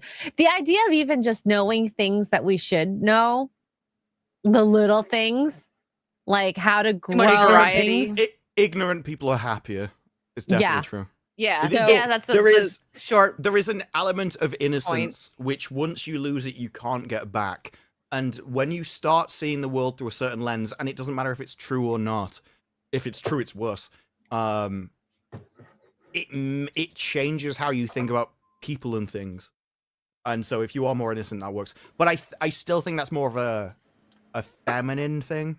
Like, if you go back to being given away, so it used to be that women would stay in the family home, then the husband, the father would give the daughter away to the husband, and so she's essentially been sheltered from the dangers of the world her entire life.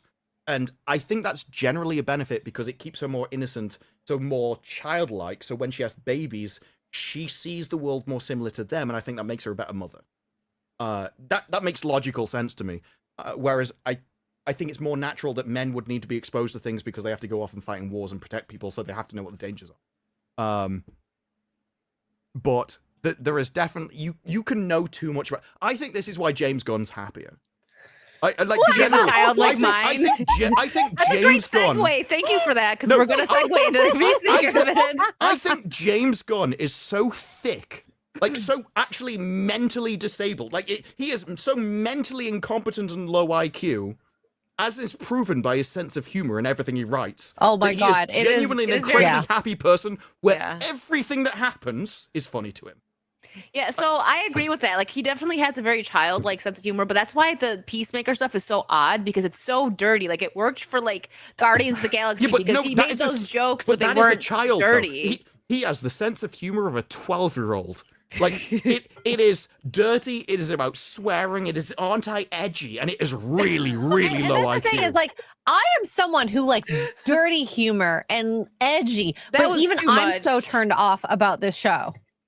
Yeah, because it's too thick and blunt and bait. I genuinely don't give thick a bad name. I cannot. Yeah. It's not the hate on thick has always been a bad name. One of the greatest things that feminists have actually it's probably the only thing that feminists have ever contributed to all of society is convincing women that thick is a compliment. I will thank you I meant in a man. Sorry. Let me clarify. Being thick is never he doesn't get it. Complimentary for a bloke. What you're being thick is never. No, it isn't. True. The word you're after is girth. It's like but nobody cares about the word thick. Thick. sorry. This guy is so low IQ. I cannot tell where his jokes are. They are so beneath me. And this is why he's no, everyone's equal. No, I am not equal to James Gunn. I don't even know where his intellectual level is. This guy is a guy who thinks that bird blindness is so funny, he came up with a 2-minute skit about it and posted it on Twitter. Should we watch it? Oh, God. No, I don't think we should watch it, but like, in all honesty, Wicked and I both laughed at the bird blindness, the second part, the last part, not the part, because it was so stupid. And I'm gonna say it was Tim Meadows' delivery on it. There was a joke there. There was a joke there, but the joke was, I don't know how big this bird is, and then you shoot the man. That would have been better. Yeah. So, do we want to watch it or no? But I don't want to put it up if you guys don't want to watch it. You can watch it. The joke is, in James Gunn's series, this guy is stupid. I'm like, yes, because he's got the same IQ as you.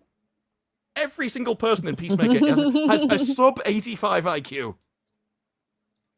Yeah. Well, so this is it. Learn about this very serious condition from the cast of Peacemaker: bird blindness. You're gonna have to cut this out, by the way. While we're watching this, yeah.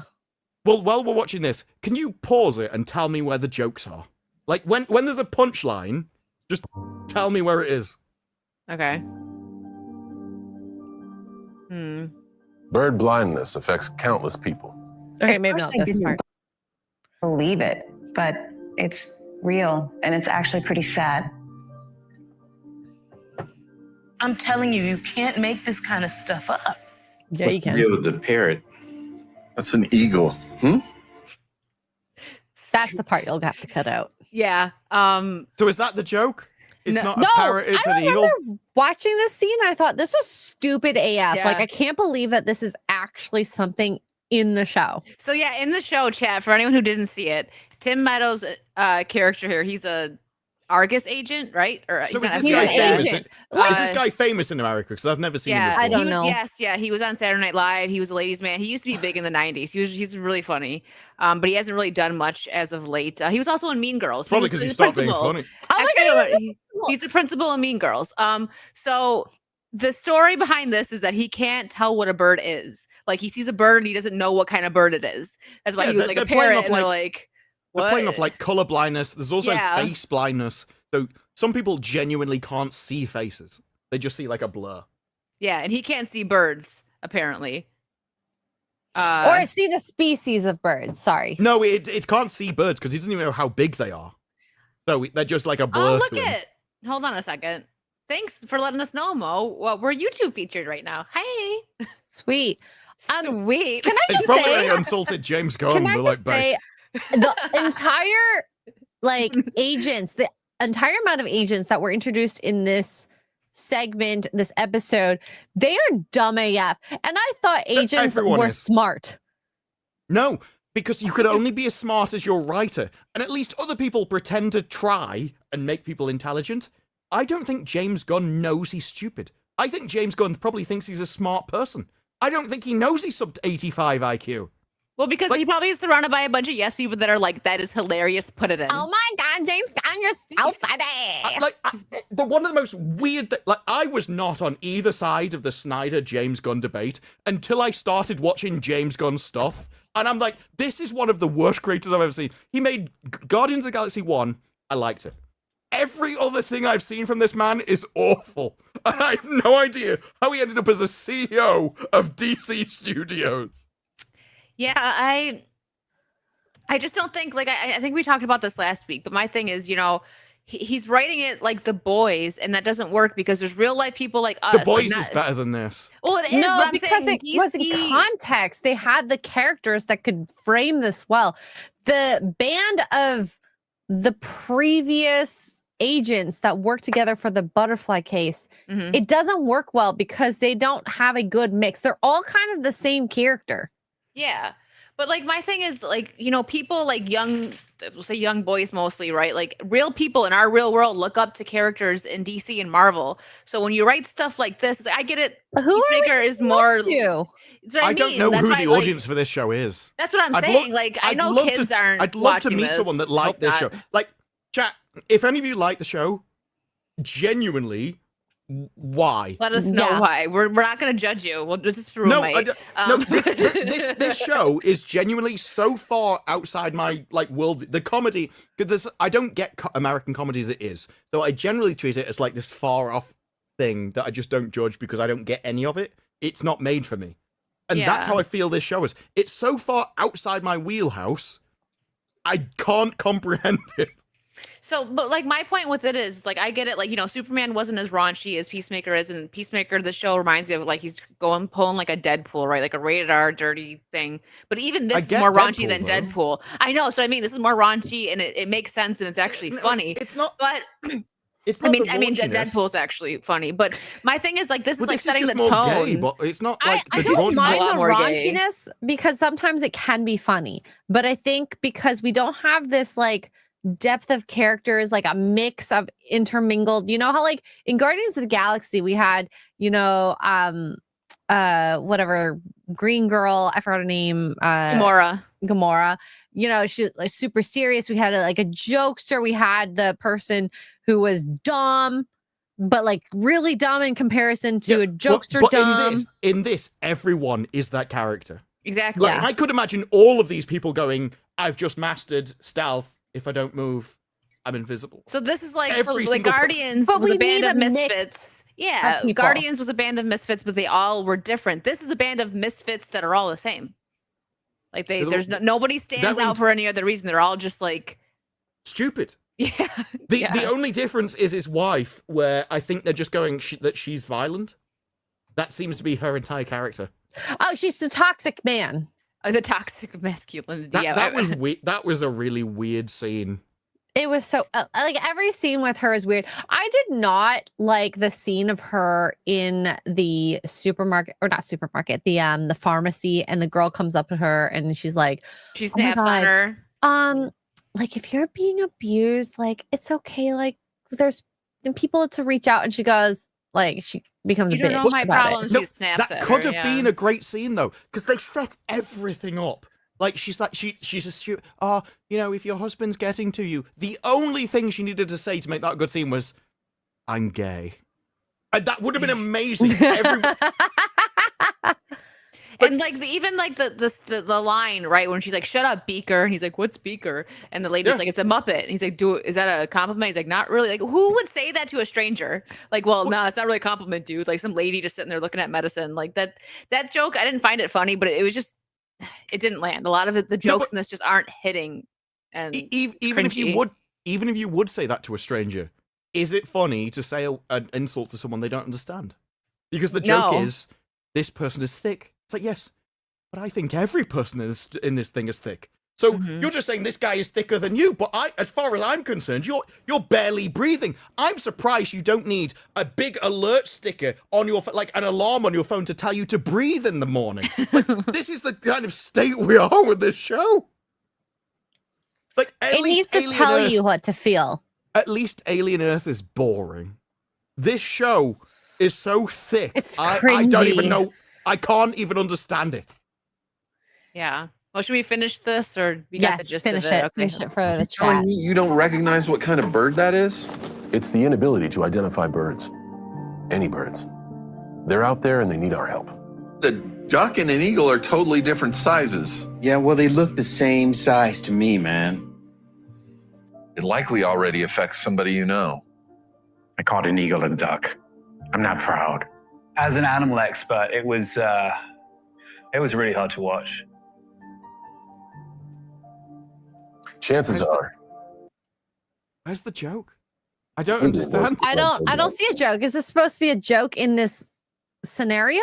Like, I just want to point out, James Gunn posted this. Yeah, this they made it. Why? They took time to make this. We need to highlight bird blindness. James Gunn filmed this specifically to post on his Twitter and his Instagram. This is what he thinks advertises the show. This is the best thing he can do. I mean, it kind of does. does. It's a one-line joke that maybe can be funny, but it's set up with a lot of retardedness. Well, I liked the scene where the eagle killed everybody. But that was only because I despised the people so much, I was just happy they were getting hurt. But then they didn't die, Disparu. That is the most disappointing part. That was the moment that I realized I would only like this TV series if it turned into a Saw movie. If every single character got shoved into a building and Saw experimented on them, I would think this was the best thing ever. Because it wasn't that the eagle was fighting well. It wasn't even the good scenes. I was just glad that these people that put me through so much pain for the last 30 minutes were getting physically hurt. But someone does. It doesn't have to be this way. With your support, we can help assist those struggling with this condition. Do your part to help people suffering from bird blindness. Please spread the word and raise awareness. Do you want to know what the better part of this is? Like, do you remember there was maybe 10 years ago, 50, I don't even know if you had the advert, but we had an advert over here where people were like snapping their fingers, clicking their fingers. And they were like, every time I click my fingers, a child in Africa dies. Oh my gosh, I remember that. And it's like, well, stop clicking your pissing fingers then. There's a way better version of this joke. Because you've got a punchline. Every time I click my fingers, a child in Africa dies. Well, stop doing it, you stupid tart. You can. Fucking Bish. See, that was the only line. Like, I giggled at that, and I was like mad at myself for laughing. But if they would have just had that, like, but again, I like Tim Meadows. They died. It's like, yay! I would have been happy if it went straight through his skull and I could see brain matter on the floor. That would have been the best part of the series. Oh, finally.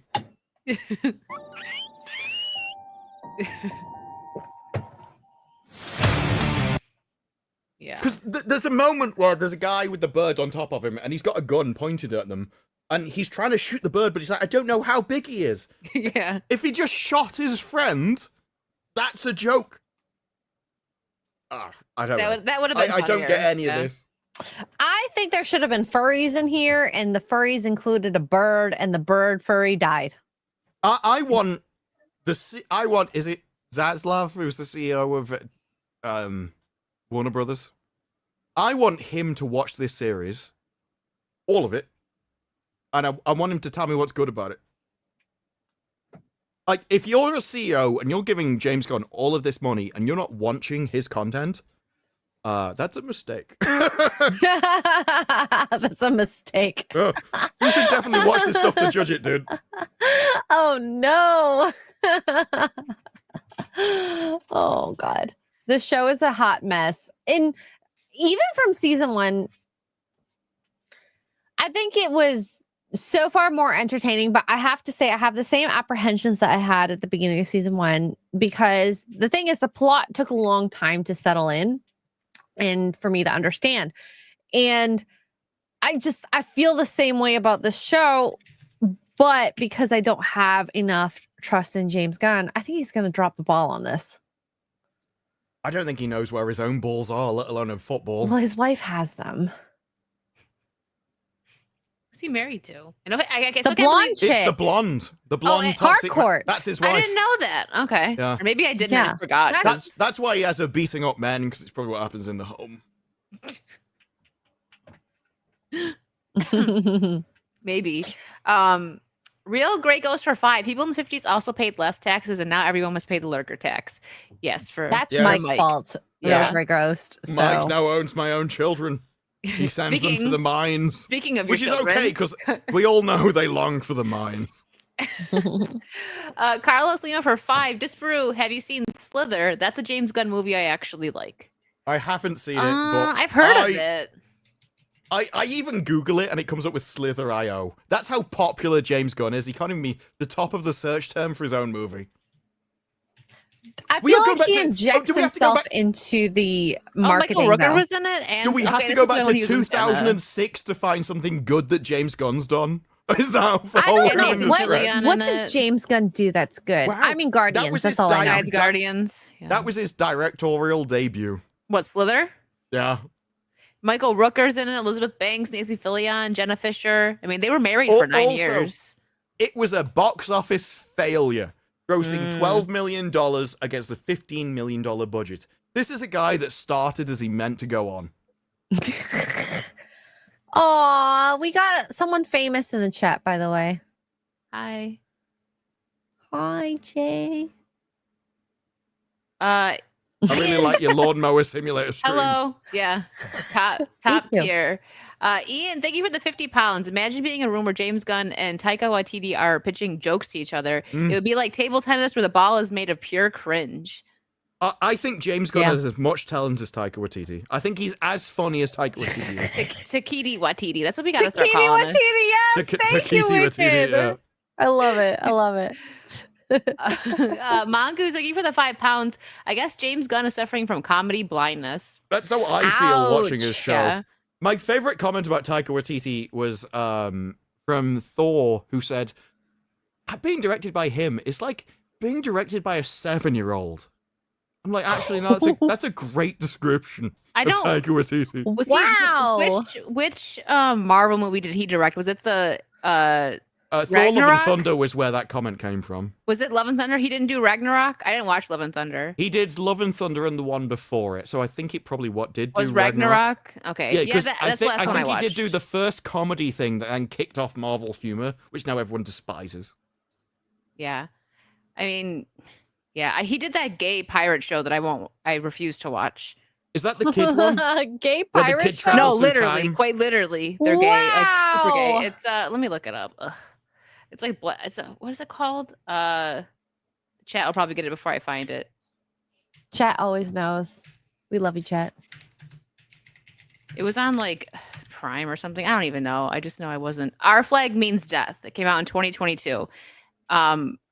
It's the genre is romantic comedy swashbuckler for a pirate show. Are you sure there's an L there? Oh, that took a second. Oh my god! Oh my god! Oh my god! Oh my god! That took me longer than Wicked. Yeah, that was like dominoes that you see fall around the room, and then eventually. Female empowerment, guys! Yeah. Yay! But yeah, super gay. Still better writers than James Gunn. It might be. And he put himself in it too, so yeah. Self-insert. When they say women aren't funny, it makes you question James Gunn. Are we funnier than James Gunn? I question that. We should get his wife to write the next series. And we think we are. That's all that matters. I don't think I am. I'm sorry. I think it's more that women make jokes about very specific topics that just don't, like, men don't care about them. So it's basically about how many people they've slept with and their own feelings. Oh my God. That's just, the grossest like comedy I saw was like this. Maybe I just came in at the wrong time. This like comic was like, and then I had diarrhea. And I'm like, ew. I don't need to listen to this. I don't know. And then she squatted and pretended she had diarrhea in the air. And it was just, yeah. Anyways, probably really bad timing, but yeah, you know. The interesting thing is there used to be some, well, maybe 2, maybe 3 great female comics in the UK, but all of them were in the era where they had the token woman on panel shows. So it's like there could only be one, and so you only saw the best one. And then when they went 50-50, they're just all awful. It really ruined it because they just had to crowbar people in that weren't funny just to get parity. Yeah, it's not that women can't be funny. I think they're just they joke about specifically niche female topics, and then there's only a few that manage to break through into mainstream. Yeah, which I agree. I think that female funny is it's just not. It's not not everyone gets it most of the time. Yeah. Well, no. It's just they're just topics that only women can identify with. So one of the main pillars of comedy is like recognizability, like you've experienced in your own life. So if you're making jokes about your vag, instantly all the guys have, like, how are they supposed to care about that? Like, oh, I really care about the feelings that I get once a month. Everyone's just like, oh, really? We're gonna do this now? But I do think a huge thing with comics is that I think no subject is a huge line. And I think as long as you have that, I think that there is something that you can make from that. Well, yeah, I mean, obviously you can have female comics for a female audience. Yeah. No, like, absolutely. But I think like you have to, and I think the big word, and it, don't mean it in a comic term specifically, is empathy. Knowing and feeling how other people feel and think will be able to broaden your horizon in making jokes that appeal to a larger mass than someone who is so niche. And I don't know if the word empathy works with this. But I don't think they're related at all. Like, but there's a word that you can relate on a global perspective versus a niche perspective. No, comedy is things like recognizability. There's a twist. There's absurdity. There's nothing about it. It's not female comedy is about, well, I need to give it a thing that people care about. Male comedy is often offensive about some of the worst things like ever. It's not about people feeling anything because they've never been in that situation before. It's more about revealing a truth that other people can't say. Like it's more about like relieving tension or joking about death or joking about topics that no one can talk about. Like it's the revealing the truth of things. And that's why empathy is the wrong word. I just don't know what I'm trying to portray in this topic. For that to come across on a global perspective. But hey, Disbrew explained it way better than me. Yeah. Well, the pillars of comedy are like well known. But like with anything like this, you will have certain audiences that will appreciate different types of comedy. But it's more, if you're making something like Peacemaker, you've got to appeal to everybody. And by that, well, superheroes are largely men. And like, it's not even that there's bad jokes. I don't know where the jokes are. Yeah. I'm trying to think of the last like really funny movie we got, because I was just watching a video on this and I fully agree. Died. It did. Like it's so it did, yeah. The reason why, so studios don't want to take the chance with certain like comedians, right? And the really good ones have started podcasts and stuff like that because then they make their own money. They don't have, the studio's not interfering. They could do whatever they want. No agents. They don't got to pay anybody. They make more money. So they just do podcasts now. The ones that would make good comedy for us, they're just on podcasts now. So comedy is offensive, and if you That's can't be true. offensive, and also comedy is about risk taking, which is another reason why men do it more, because you have to go on stage and do new stuff at some point, and you don't know if you're about to die. Like, not actually die, but die on stage and nobody finds you funny. But you have to do that leap because you're just saying things that you've never tested before. And you can only find out if something's funny by saying it to somebody.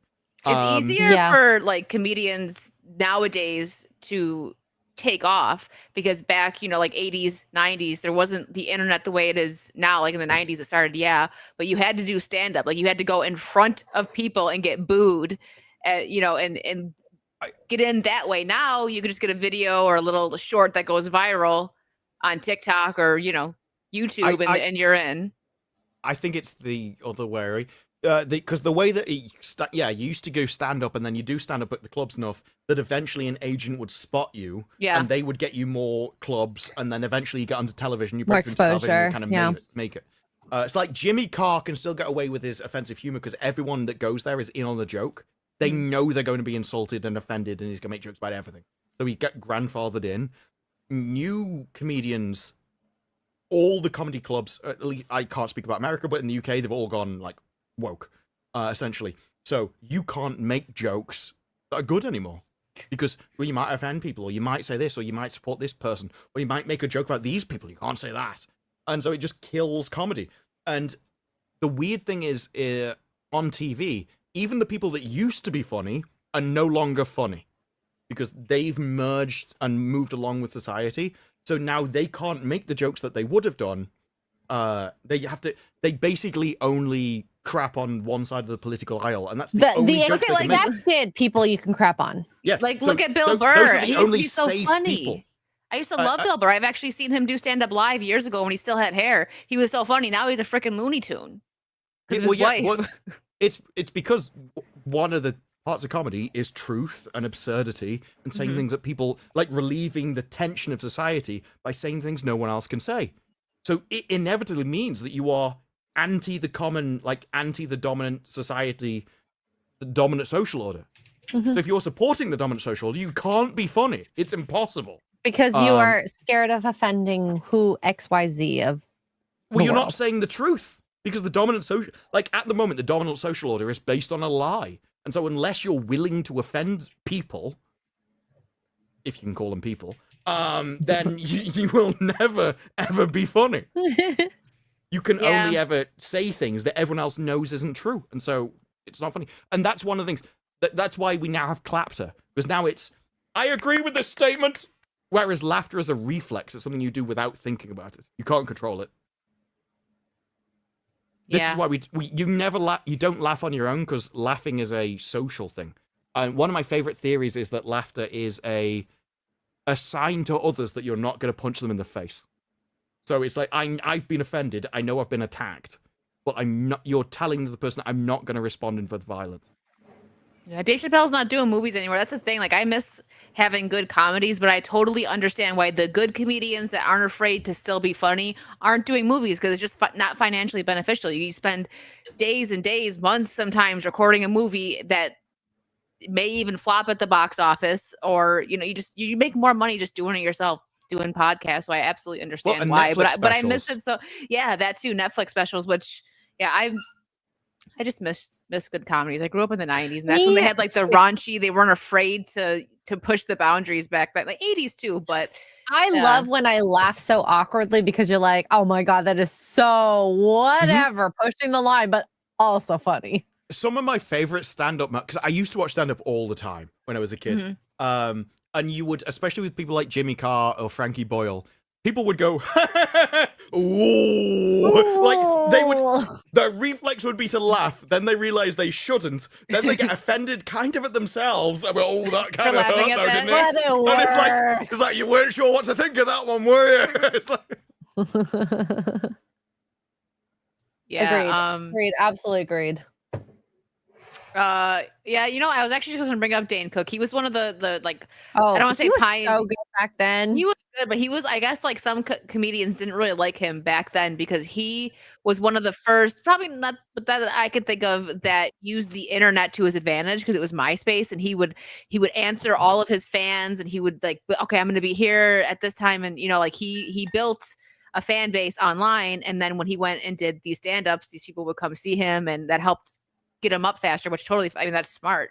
But other comedians that didn't have the opportunity to do that, like the older ones at the time, resented him for that. If you go and watch, like Jimmy Carr's got a YouTube channel, and he's also got TikTok and everything else, and all it is his stand-up, clips from his stand-up, and then at the end it just advertises his next tour.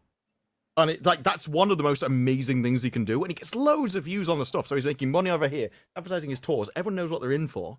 And the funny thing is, I was watching his stuff, and because I've seen him multiple times in the UK, but when he goes to America, he gives a different kind of performance, and I don't think he knows he's doing it, because when I've seen other people and they ask him about it, he doesn't act like he's doing something different, but the Americans seem to like being offended by a British person, and this is something that's happened in multiple. It disarms them. Right? It's I'm offended, but you said it just so like classily. It's very classy. Well, this is the thing. Offensive. Americans heckle way more. So I've been there, and he's been like, "Any comments?"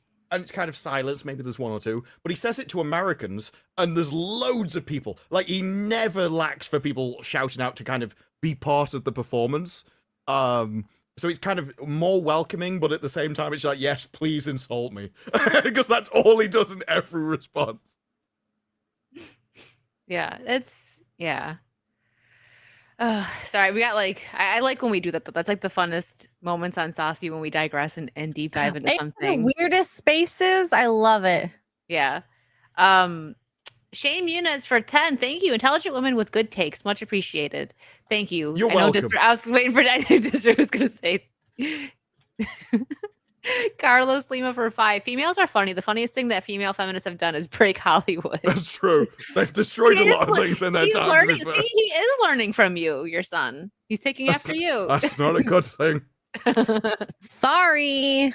Carlos for another 5. All I know is that when Harvey Weinstein was in charge, the entertainment was better, and the actors were actually talented and hot. Yes, it's a sad truth. People are talking about it now like a lot more, because it's just, there's this weird trend. I think we might have talked about this on another Saucy, but like that the big gap in the eyes, ladies that are like becoming like Rachel Zegler. The chat will probably give me more names, because you guys know I don't. It really wasn't Rachel. It was she was one of them. Halle Bailey was the worst. Yeah, which is weird because she was portraying a fish. Damn those fish tacos. Well, Mazda Soprano for 2. Hey, whoa, hey, where's the gabagoo? That gabagoo. Can you say it? Can you say it? Just I want to hear it in your accent. I'd have to listen to the Italian accent of gabagoo. That's how it goes. A gabagoo. Thank you. You're welcome, chat. I can impersonate an accent here. I've just heard it, but I need like a clip. Did you just correct us, Jay? Not a fish, a mermaid. Sorry. I mean, a mermaid is the sex of a fish, isn't it? It's got a tail. It's underwater. That's close enough. I mean, is there anything in a tail? I suppose there are mammals, I guess. Hearing Mazda say gabagoo is like the funniest thing, but Disparu, you're pretty close. But what is the definition of a mammal? Is it something that gives birth to live young? No. Legs. No. Breathes air. Yeah. Has to breathe the air like oxygen, A not through water. warm-blooded vertebrate animal. We're real smart, Chet, I promise. Possession of hair or fur. Secretes milk and nourishment of the young. Typically gives birth to live young. How does a mermaid give birth? I actually never thought of that. This is the first time. How do they like breed? a whale? Because you know how whales give birth? Eggs, and then the eggs get sperminated by the male. Yeah, but where? How do you inseminate the eggs? Where does the baby come out of? Because do they have? I don't know. They must I'll do. Google But it. everything from their waist down is just tail. So it has to be the fish way. So the girls have to lay the eggs and the males have to sperminate the eggs. I was gonna say like a whale. Have you guys ever seen whales give birth? It's actually really fascinating. They just swim out. It's cool. Yeah, no, because they have to be sufficient. Is that they but have like, how do they have vag? sex? Wow, Futurama answers this question. Listen, I just looked it up. It says egg laying similar to fish. Mermaids may lay eggs that are fertilized by the male. Live births, like mammals, mermaids give birth to live young after a gestation period. So they may not be mammals then, because it says typically gives birth to live young. Mermaids are fish. They're, cold-blooded. Well, you caught that too. Wait. Remember her, okay, guys. so if they're cold-blooded and they give birth to eggs, that means they're not mammals, which means they're fish, which means Drunk 3PO is wrong. Wow, you're gonna get in trouble for saying that because everybody agrees with him. You're in trouble now. The cat's gonna get you. He's a tough. I don't care. I can be the last person on Earth being correct. I'm still gonna be correct. Over Jay. Everything is not equal. I might just be the best. Oh, Jay. Love you, Jay. It's all right. He's on Lawnmower Simulator right now. He's like, yeah. That's a good game. He's just happy cutting grass. Hey, some people, that's all they find happiness in, okay? I cut my To grass. be fair, I actually it's what enjoy I it. found happiness. Some of the best streams I've ever watched was Drunk 3PO cut grass. Yep. I was watching him went, I cut grass like I cut my life, and then just drove into a tree, and I died. You should watch the Saucy that we had Jay on. They had a good 40-minute argument. Me and Jay do not have a feud. The best thing is, I shouted at Jay in Fortnite once, and he's never played with me and ever again. Oh, in another game. You ruined his Fortnite experience, Dispy. No, he ruined mine, and that's why I shouted at him. We were like second and no, I think we were third and fourth. I think there was 4 people left in the game. So there was a guy in a house, and I walked in the door, expected Drunk to go round and enter the other door. He walked in behind me. I tried to back up. I'm blocked by him. Died. I'm like, why the are you standing behind me in a door? And he's like, swore at well, Jay. I killed him, didn't I? And it's like, yes, you did. But you also killed me. It's like, well, I resurrected you. And to be fair, we did win that game. But Oh my gosh. why would you follow me in the door? Damn. I should play Fortnite with this fruit. It'll whip me into shape real quick. That's why I don't like if you make playing a with this mistake, fruit. you'll know about it. He will not tell lies. He's like Harry Potter after Rita Skeeter gets to him. Well, no, it's more like if other people are taking the game seriously, then yes, I'm a right arsehole because I'm like, well, you're the one that's taking it seriously, so now I am. But otherwise, if I play with people and they're just like, well, whatever, I'm just having fun, I can get in that. That's me. Don't get me killed though. If you give me a I'll wide probably berth, get you killed. well, no, it's like if you give me a wide berth. No, because even if you're like not helping or whatever, as long as me dying is my fault, whatever. But if you block me in a situation where I die, that is like one of the things. It's like, well, I played this correctly, and you got in the way. That's what gets me. I can handle my own problems, but not someone else's. Yeah, probably. I think I played with X-Ray Girl. I'm not good at Fortnite. And I remember you being very good at Fortnite. And then I got intimidated by you. Also, I'm okay. I don't like playing Fortnite, realistically. She's like, I just don't want to do it. No, it's like if you're not into shooters and stuff. Yeah, but yeah, I was trying to remember whether I had played with you. It was with you, Blabs, me, and Tugs, maybe Blabs, or like Canman or something like that. I think it was Blabs. And that was like 3+ years ago. Because I think that's where Disparoo came from. No, Disparoo came from D&D. No, that definitely came from Fortnite. Oh, did it? Okay. Yeah. Dispy Wispy came from D&D. Yeah, that's the one. Yeah. Sorry, mix them up. I love Dispy Wispy. He's a man of many names. He is, and I love it. They're all about my death, though. You're welcome. It's like, yeah, we really look forward to it so much we celebrate with different names. Yeah. Okay, Brian Mo. killed you. Okay, Mo. Mr. It's like my birthday wish is going to be in clouds. Disparu would have probably loved this Rest one. in peace, Disparu. So I'm going to do that for your next birthday. Yeah. Unfortunately, he's 49 today. Sorry, he didn't wake up early enough for this. So, R.I.P. Unfortunately, he survived another year. I think this might have been the last time I played with Mo. It was me, Mo, Jay, and X-Wing. And he's like, he's one shot. Where's my team? We're like, we're right here. We all took like two shots on this guy. I saw that clip. He was obviously not one shot. Yeah, Mo. He's one shot. Now, to be fair, he did seem to be one shot from the amount of damage he took at first. I don't know how he survived. I know, we all hit him with like 2. I don't... No, but I couldn't remember. We all did that in it was... Wow, I couldn't remember how much health the person in Fortnite had, because I was adding it up, and he took like 170 damage. So he should have been one shot, but wasn't. Well, the thing is, he didn't really have time to heal, because we all were like on him. That's what I was thinking. The weird thing. Yeah, like I know it was edited with like the way it was edited, like we were really all on him, so it was weird. The best thing about Fortnite is everyone would call somebody as so-and-so won, like so-and-so one shot, but then everybody knew they were just lying, right? So they go, so-and-so actually won. And that is when you were like, I promise you, I swear he's one shot. Everything else, they were just like, no, please shoot him.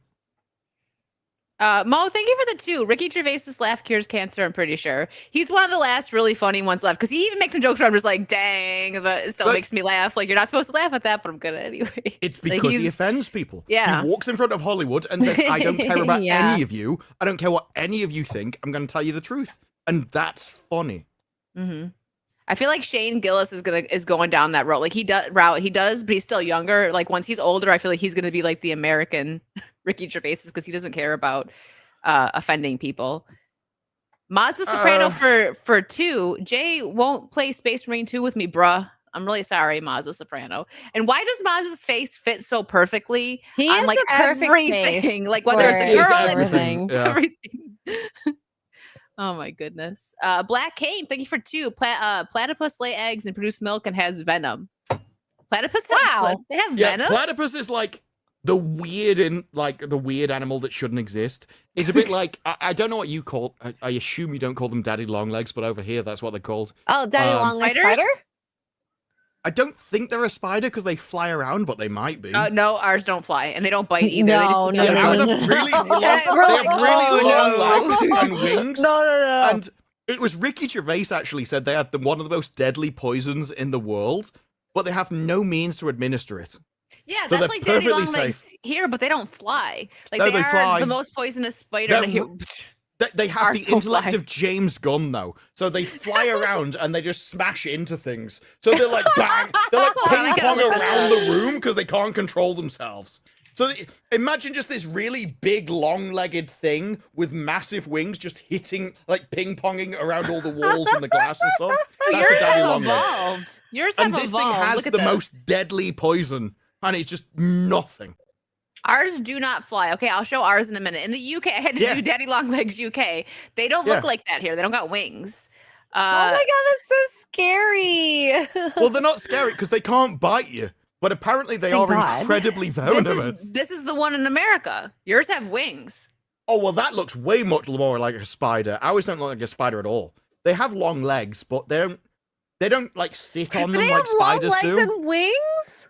That's creepy. Well, I don't kill them though because they can't bite and they eat other bugs and stuff. I'm assuming X-Ray knows what it looks like. So if you go back to the UK one, yeah, like that, it doesn't.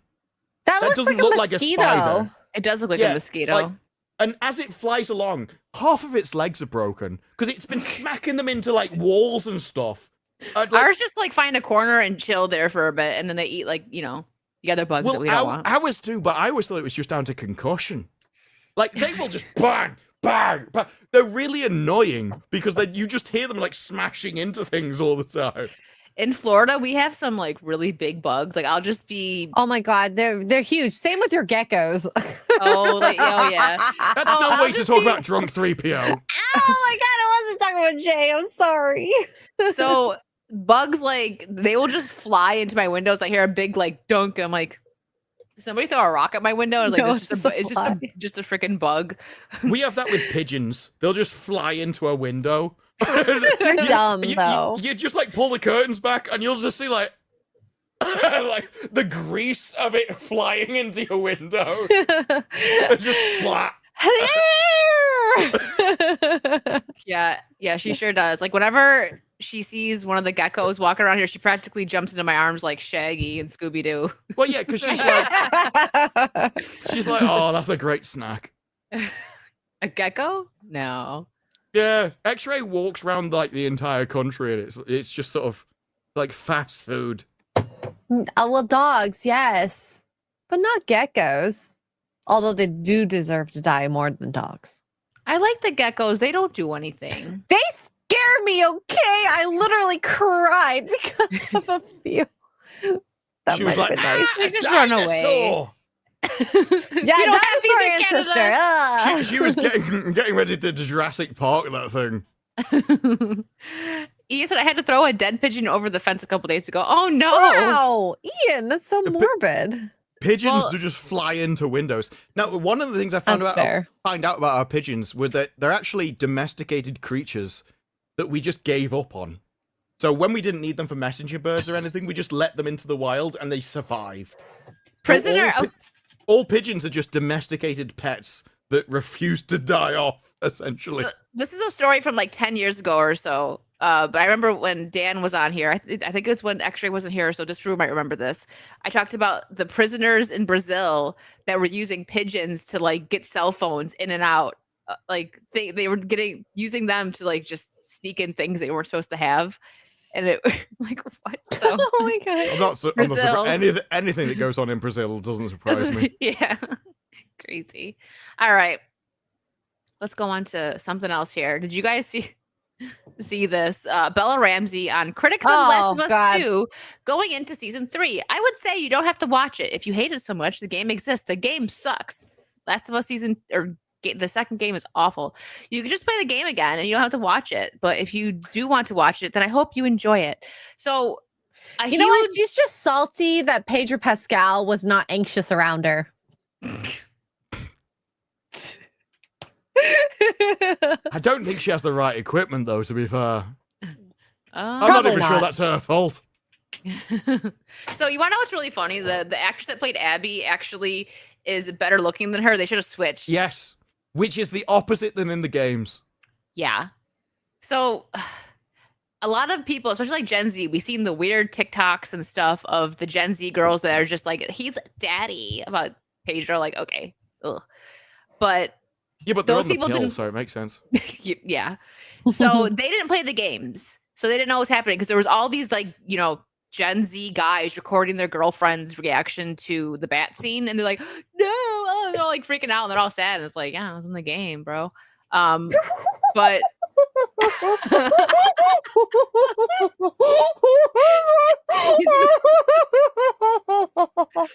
sorry, I read that and died. No, yeah, it happens. It's like the story of Picasso's daughter. Oh yeah, golf club. It's golf club. That's right. It's the story of Picasso's daughter. Like she goes on her first date, and the guy he puts his hand on her knee, and she doesn't kind of react. He's like, oh, I must be in here. So he moves her hand further up her leg, and doesn't react. He's like, oh, I must be really in here. He moves over to her thigh. Absolutely no reaction at all.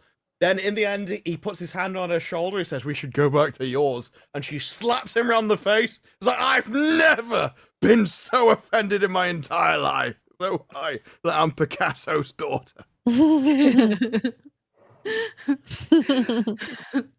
So yeah, she's just salty. I think season 2, I don't know. I guess we could look it up what the decline was. Cause I actually did watch season 1 just for streams, but I couldn't do season 2. I was like, I know the decline wasn't much until Pedro Pascal died. That's what people were watching it for him. It dropped off a cliff. Well, Pedro was the reason people stayed around for the show. Realistically, there is no star past him. Yeah, but the thing is, it just shows that I'm not even sorry. in the games, You should have been cast. Joel was the favorite, right? He played a character that everybody loved, whether you like Pedro or not. Like I know we don't, but he played a character that everybody loved, and people were livid when he got killed in the game. So the same reaction happened to even people who didn't know about the game, watch the show, they're mad that Joel got killed. So season 3 is probably going to be such a decline.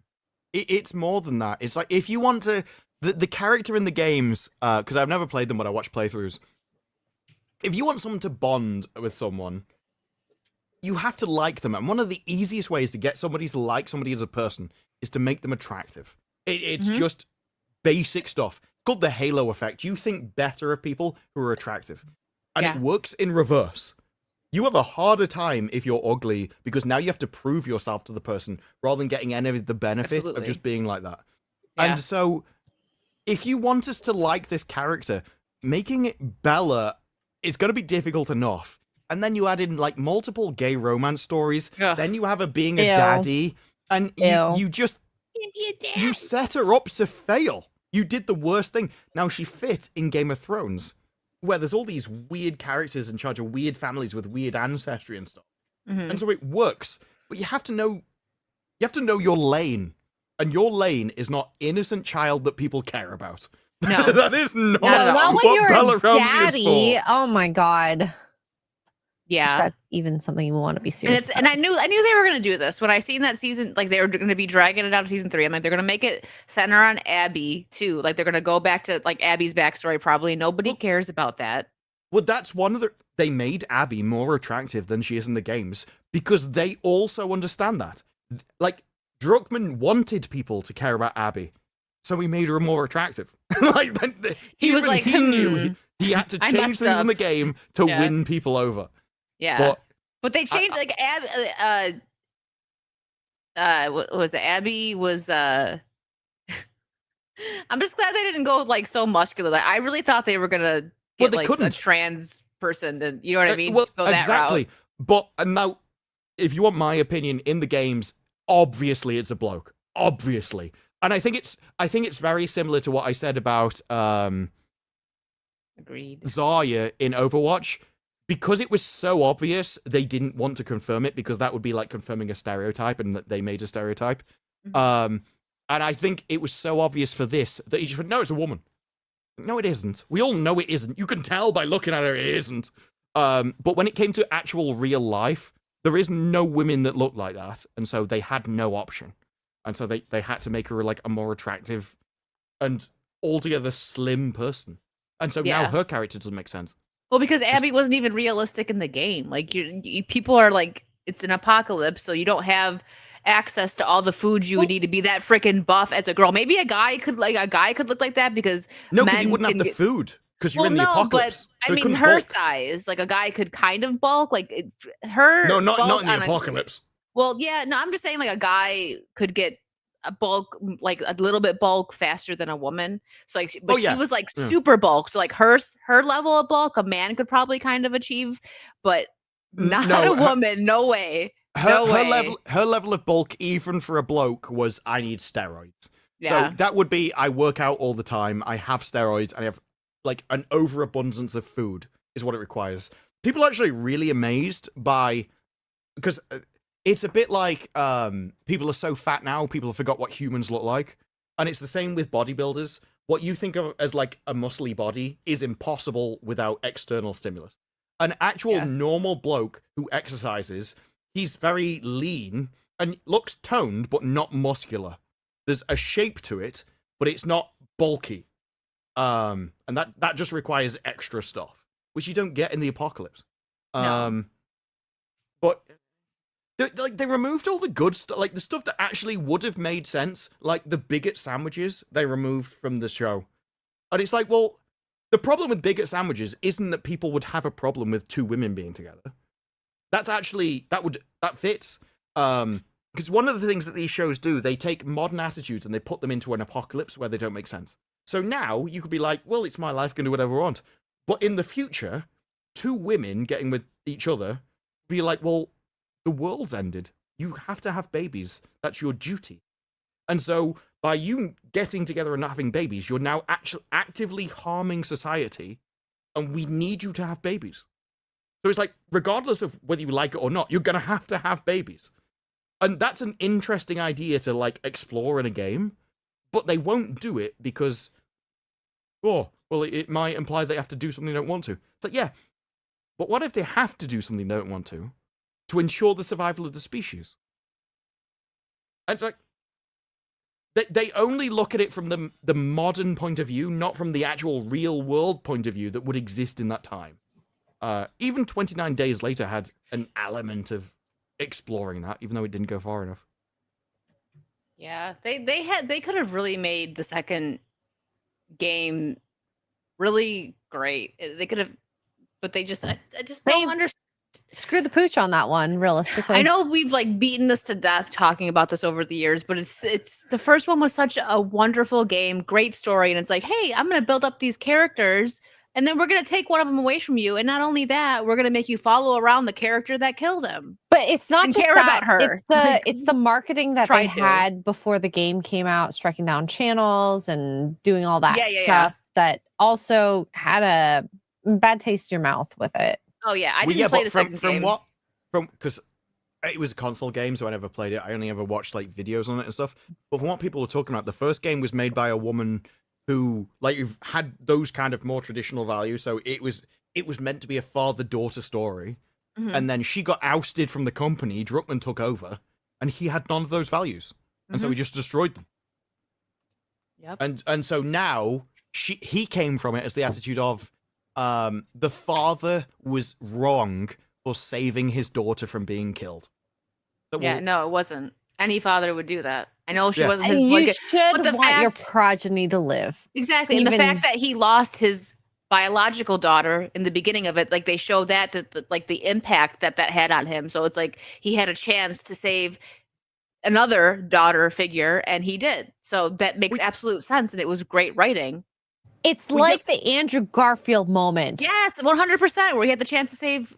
Well, it wasn't his Gwen, but he had the chance to save, another Peter's love, and he was so emotional about it. And even if people didn't like that movie, they loved that scene. Everyone talked about that scene. It was so good, and it was a bit of a redemption for Andrew Garfield's Spider-Man. Yeah, but it was also like Fantastic Four. It's like I can understand why the Fantastic Four want to protect their baby more than Earth. Mm-hmm. But everybody on Earth also have babies that they want to protect more than the Fantastic Fours. Mm-hmm. And so it isn't necessarily right or wrong that you want to preserve your child. But it's how you portray everybody else also wants to protect theirs, and that's where the conflict comes in. And it seems that like the conflict of these ideas is where the interesting topic is. And now we live in like safetyism, and you can't offend anybody. So they can't have these conflicts, which is where all the discussion takes place. And so now everything's just shallow or predetermined for you by the most evil people in society. I could picture like Disparu as like a CEO of something, and like, well, you can't offend them. He puts the beer down. Well, actually, yes, I can. I would fire all. You're fired. Yeah. I would say. I've long said the way you sort out all of these companies is you just sit in a room with a clipboard, and you just sit in the meetings. And as they talk, you just go, woke word, and you just note down their name. And you do that for like 6 months, a year, and then you just fire all of them. Clean and house. That's the thing. It's like seeing versus what you hear is something that I think a lot of people don't put into practice. Actions speak louder than words. And I think that's a phrase that I've even put into my own like life and whatnot. And never listen to what someone says. No, because they are freaking liars. Yeah. It's like we all want to be good. Okay. I don't think I can take that away from anyone. You want to be good. I disagree. But what you do matters more than what you say 100% of the time. Yeah. That's called the revealed preference. So some people will be like, well, I want to be an Olympic athlete. It's like, yeah, but if you've just eaten an entire box of cookies, you're actually revealing that you want the cookies more than you want to be an Olympic athlete. Yeah, I want to lose weight, and I think that we can all maybe relate to this. I want to be stronger, fitter, or whatnot. But what do you do to contribute to that? Yeah, it's like everything. This is why I've always like addiction isn't real. You just it want is so to real. There are just no addiction isn't real. There's just some things you want to do more than life. I think that's the best. Like everybody knows that there are some things you do that will negatively impact your health, and they do it anyway. And they do it anyway because they prefer that thing. They would rather be happy now than happy in the future. There's two ways of looking at life. There is the short-term and long-term version. So there is instant gratification. I get what I want now. And there's delayed gratification where I do something because it'll pay off in a week, a year, 5 years, 10 years. And so you will suffer now to be better in the future. And that separates everybody. And so the first group are the ones that will get addicted to things because they can't see the impact of it in the future. Well, and this is the thing where I think a lot of people can relate to this. Acute happiness, which is short-term happiness, which is, we can akin it to you post a picture, the likes on it, you say something, you get appreciation from it. Hits. The dopamine hit. So acute happiness is so short term. Whereas when you look at something like, and I'm going to relate it back to weight loss, I eat a piece of cake, I am so happy. But guess what? The long term thing is that would be instant gratification, Mike. Yeah. Because we dress as maids, and then you. Yeah. So then, if you want to have long-term gratification, it's not going to feel good at first. Workout, exercise, healthy food. Yeah, but it makes you happy in the end. Exercise is one of the best things of like delayed gratification because it's painful now, although you do get endorphins and stuff, which makes you feel better when you start doing it. But yeah, which is why some people get addicted to exercise. But yeah, you put in effort now for something better in the future. But I've always despised this. It's a very modern thing, like the search for happiness. Even the differences in love. Like, love is a modern concept, the idea of butterflies and stuff. It used to be more sort of, you would pick a person, you would dedicate your lives to them, and you'd grow together. It was more based around duty and satisfaction and building. Whereas love is the instant gratification of, I feel good around you now. And then but that's not 5 love. years later, well, no, that is love. That's the problem. That is love. Love is the instant gratification. This is why people have the 7-year itch, where you're with someone for so many years, and the love goes away because it's the instant gratification. The chemicals go away, and you're just left with the person. So unless you've replaced the instant gratification with a longer-term thing, which I think is satisfaction, then you will inevitably split up. And this is what I think love is basically a lie told to people by like Disney and stuff. It's a very modern concept. Everything else would be you pick a person to build with, and it's someone you can see yourself being satisfied around. It's not that you're necessarily in this kind of lustful stage all the time, but you get something out of being near them on a long-term basis. And I do think satisfaction is a better thing to base your life around than happiness. And I like satisfaction is things like kids, because it's like I achieved something, I built something. This thing will out survive me, and I think that gives something to you as a person. Long-term satisfaction is a huge thing, and I think with the technology that has grown around us, that we are looking for that next dopamine hit. And that's why we don't look at long-term happiness, long-term satisfaction, and so many people being so confused on what can make them happy. And here we are. One of the most interesting graphs is female happiness over the decades. And it's just gone down. Like, since Victorian times, it's gone down. And so the more feminism kicked in, the more women have got what they've asked for, they've been less happy. Yeah, it's very true. Everything they've asked for has given them more independence, more control over their own lives, more work, more worries, more choices. And it comes down to a point, it's like, maybe it was just better in the past. I don't like choices. Maybe everything you asked for was wrong. And it's like, nobody will be, oh, you can't say that. But it is a case of all the data backs up the fact that actually, if you just behave how you evolved, you're just happier. You're more satisfied. And this is why I think that if you act more like caveman and you fill that role, you're just more satisfied overall. No, I think everything does. And it makes sense. You were, like, if you look at a timeline and you have how much you were a caveman compared to modernity with technology and the internet, that's how, like, that's where we are. And that's caveman. Mike, I hate you so much. You'll probably evolve for this than that. My favorite is not what I meant. There was people who couldn't work out why they lost weight, so they put cameras in their own house and realized they were sleepwalking to the fridge and eating the. Shut the front door! No. Yeah. There was an entire documentary about people that sleptwalked, and there was a woman where she went downstairs, ate from the fridge, came up with a toilet roll, and started writing on the wall. Then she phoned a random number and had a conversation with another guy for an hour before hanging up. And she said she only realized she sleptwalked when she had a text message one morning from a random bloke going, "Really enjoyed talking to you last night." And you're like, what? There's that girl. She actually was in a movie that I just watched. It's a YouTuber, but I think some of it might be like kind of staged now, but I don't know. It might not be. Selena. I think it was Selena Spooky Boo is her name, and I know you guys have seen these videos because she walks around sleepwalking. I thought this was the J-Lo. Oh no, it was like no. If this is the basis of a channel, I guarantee she's faking it. Well, I think in the beginning it was real, and then she popped off. So of course, yeah. You know, I think there's lots of these Tourette streamers which are faking it as well. Oh, probably. Because some of the stuff they say is too funny to be random. Yeah. Like gibberish would make more sense, but if you're making it like a funny sentence that makes sense, like a lot of it is contextual to the thing that's actually happening, and it's like intelligent insults to the person in front of you. It's like, no, you thought of that yourself. This is an excuse for you to insult people. All right, let's get some supers. Adam Sage, thank you for your member. 12 months, 1 year.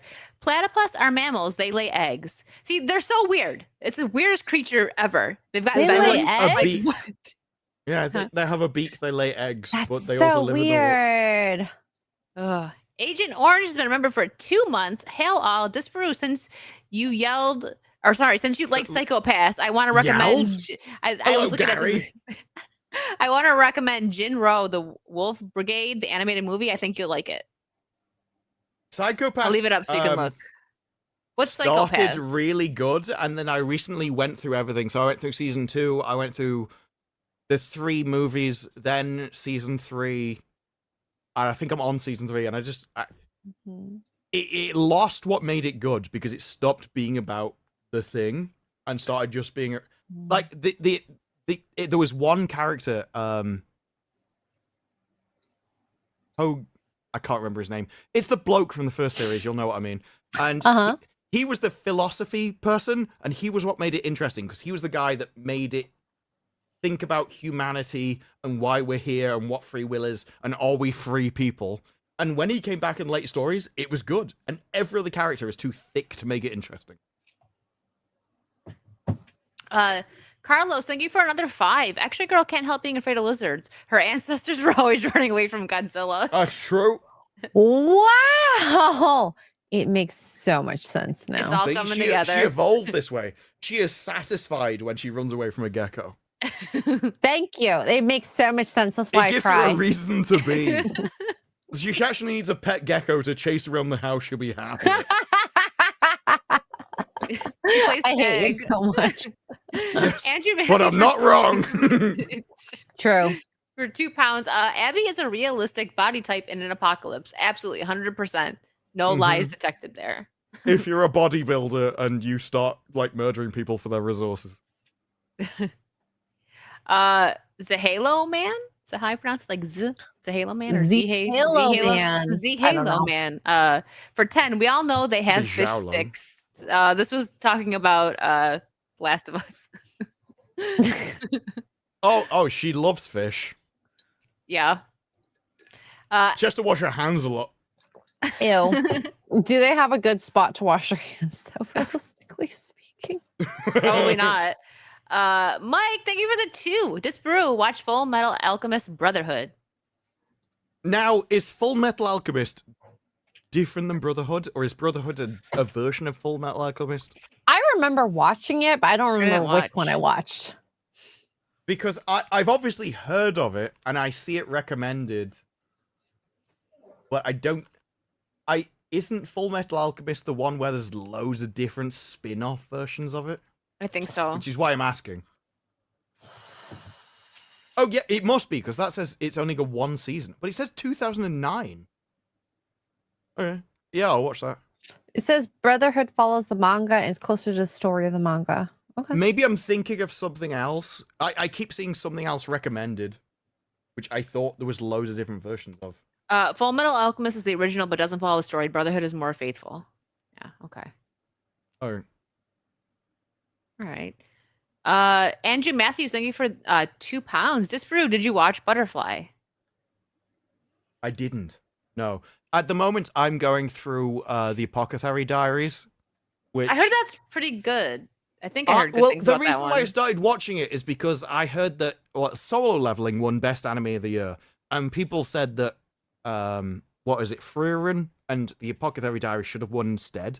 It was like, oh, okay, watch it, and it's not that I dislike it or anything. There are sometimes, especially where it starts off separate and then it merges together. And it's like, oh, that's really interesting. And then it just carries on. And I don't know how people can say this is the best anime of the year. It's okay, but it's not as good as anything else I watched. I actually recently started watching. I do think it's more of a girl thing than the other stuff I watched. So I started watching Go Go Loser Ranger. Like I just was like curious about it.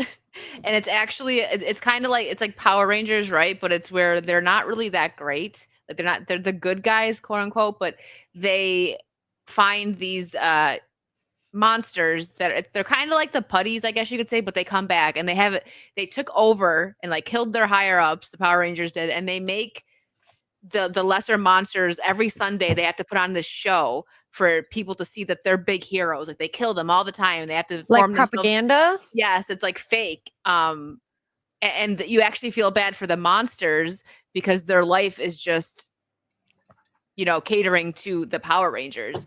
And one of them decides to break free, and they can change how they look. And he infiltrates the ranger school, because there's a whole school where people can become rangers, and he's trying to take them down from in there. And it's actually kind of interesting. Like I was like, this is going to be so silly, but I'm just going to check it out. But the story's actually kind of interesting. Oh, the other thing I was watching was Gachiakuta. There were a few things where I started watching them, and then I realized they were currently ongoing. I was like, disappointed.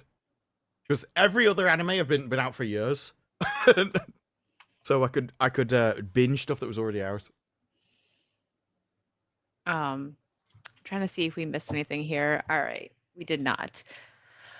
Well, I mean, it's getting to that time, so I guess we could start, huh? I'm drunk. It's gotta be. You're welcome. Well, if we're drunk, we should definitely do another topic. We can do a topic in 10 minutes. If we're drunk, we definitely. Wait, actually, one more because I did one. How Peacemaker is all about booties and peepees and boobies and not even the nice kind. Why is everyone ugly in that show? I don't understand. Except for the one agent, that one? The Hispanic one. The Hispanic one. I think she's. Hold on, let me pull up what this Bruce and I'll pull her back up. Oh yeah, no. I know who you're talking about. Yeah. I don't. Here, I'll get it. Hold on. Yeah. I want a character name. Hold on. Is there an attractive person in Peacemaker? No. She is actually attractive. Yeah, she is. I think she's Hispanic. Yeah, she's Hispanic. Isabel, wait, no, that's not her. That's Hawk Girl. Why are they showing her? All right, you know what? I'm just going to pull up that video and give me 1 second and I'll stop on her. No, okay. Almost everyone, if not everyone, is not hot. I want to think Annie that Chang, is John that the one Cena can be hot. I want to think that Vigilante can be hot, but they make them so dumb and so unrelatable that it's disgusting. Oh yeah, so Isabella Merkt is hot. Annie Chang is hot. Where is she? There's a couple of people, but none of those. What I really meant, I meant the main cast. Scene. Yeah. Well, I meant that scene specifically. Well, I fast forwarded through that scene. Well, that was the thing. It was the less clothes they had, the uglier they were. It was it's awful. This one is who I was talking about. She's pretty. I don't know which one that is. She's one of the agents. She was talking to Rick Flag Sr. Yeah. No, what I mean is, I'm looking at the cast photos, and I couldn't find her. And Annie Chang were. She was an agent. That's all I know. Yeah, an agent. She doesn't have very very many lines in it. But from that picture, I'm going off the cast photos. You said Annie Chang. She's she's pretty. Well, Annie Chang and Isabella Merkt. The one from season 1 agent, Annie Chang, like that one? She's Sophie Song. I don't know any of these people. Oh, that's the I don't know that's any the police of their officer. names. That's the I don't one know any of their names in the show. That's the one Groff took over the body of. The Asian girl from season 1.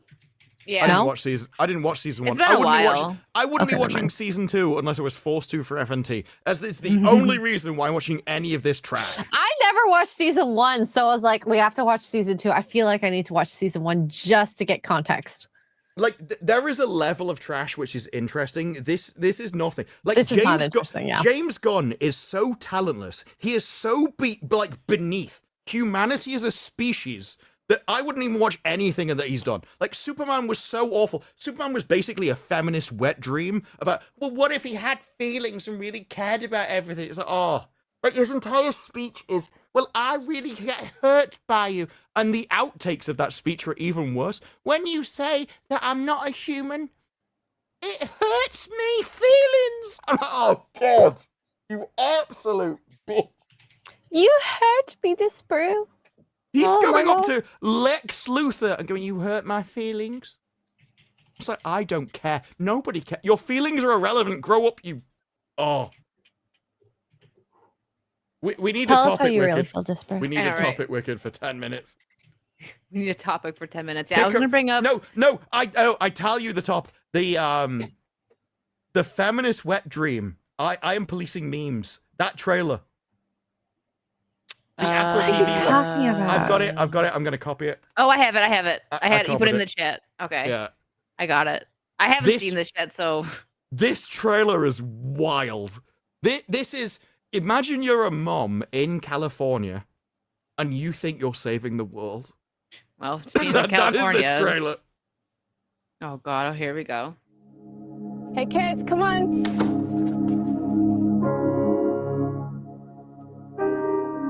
What's she looking at? She's working. She's working? I thought this was a no-work weekend, Mom. She's lazy.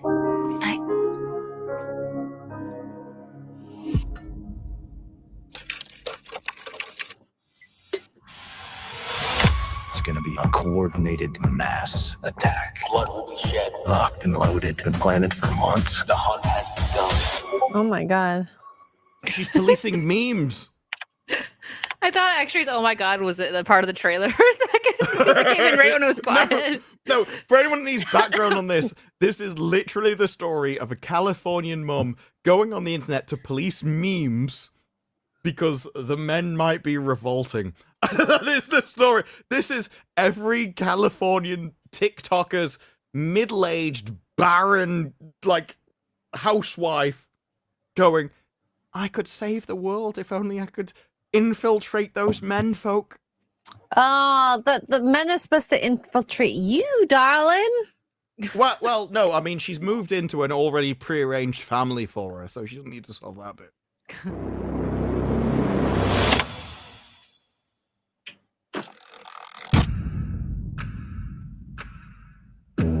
How many were from California? Most. What do you do in there all day? All night sometimes. I attract people who are diverse family. She's on pills. I'm not surprised. To think like them, to stop those people from doing really bad. This looks horrid. Oh my God. The danger of the evil white ginger man. That's what you've got to be careful of. Because Karen is about to save you from him. That's what's going to happen here. Oh, yay, Karen. This guy has been posting suspicious memes, and she's here to teach you. That's why we call her the Savant. Snipers, bombings, ambushes. We're on the verge of serious violence. I've been watching them for a year and a half. He's been posting the American flag. I don't know what it is, but it's massive. This guy isn't just planning violence. He's out to make a statement. What kind of a statement? The kind that history refers to with a month and a date. He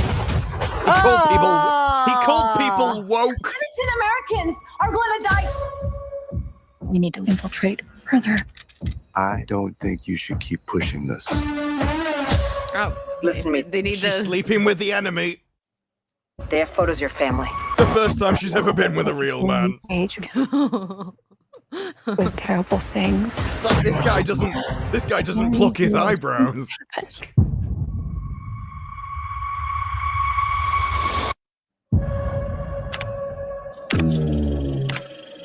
The savant. Yeah, Oh, that's so lame. This is a feminist wet dream, a left-wing feminist wet It was dream. horrible. We have to watch it and review it.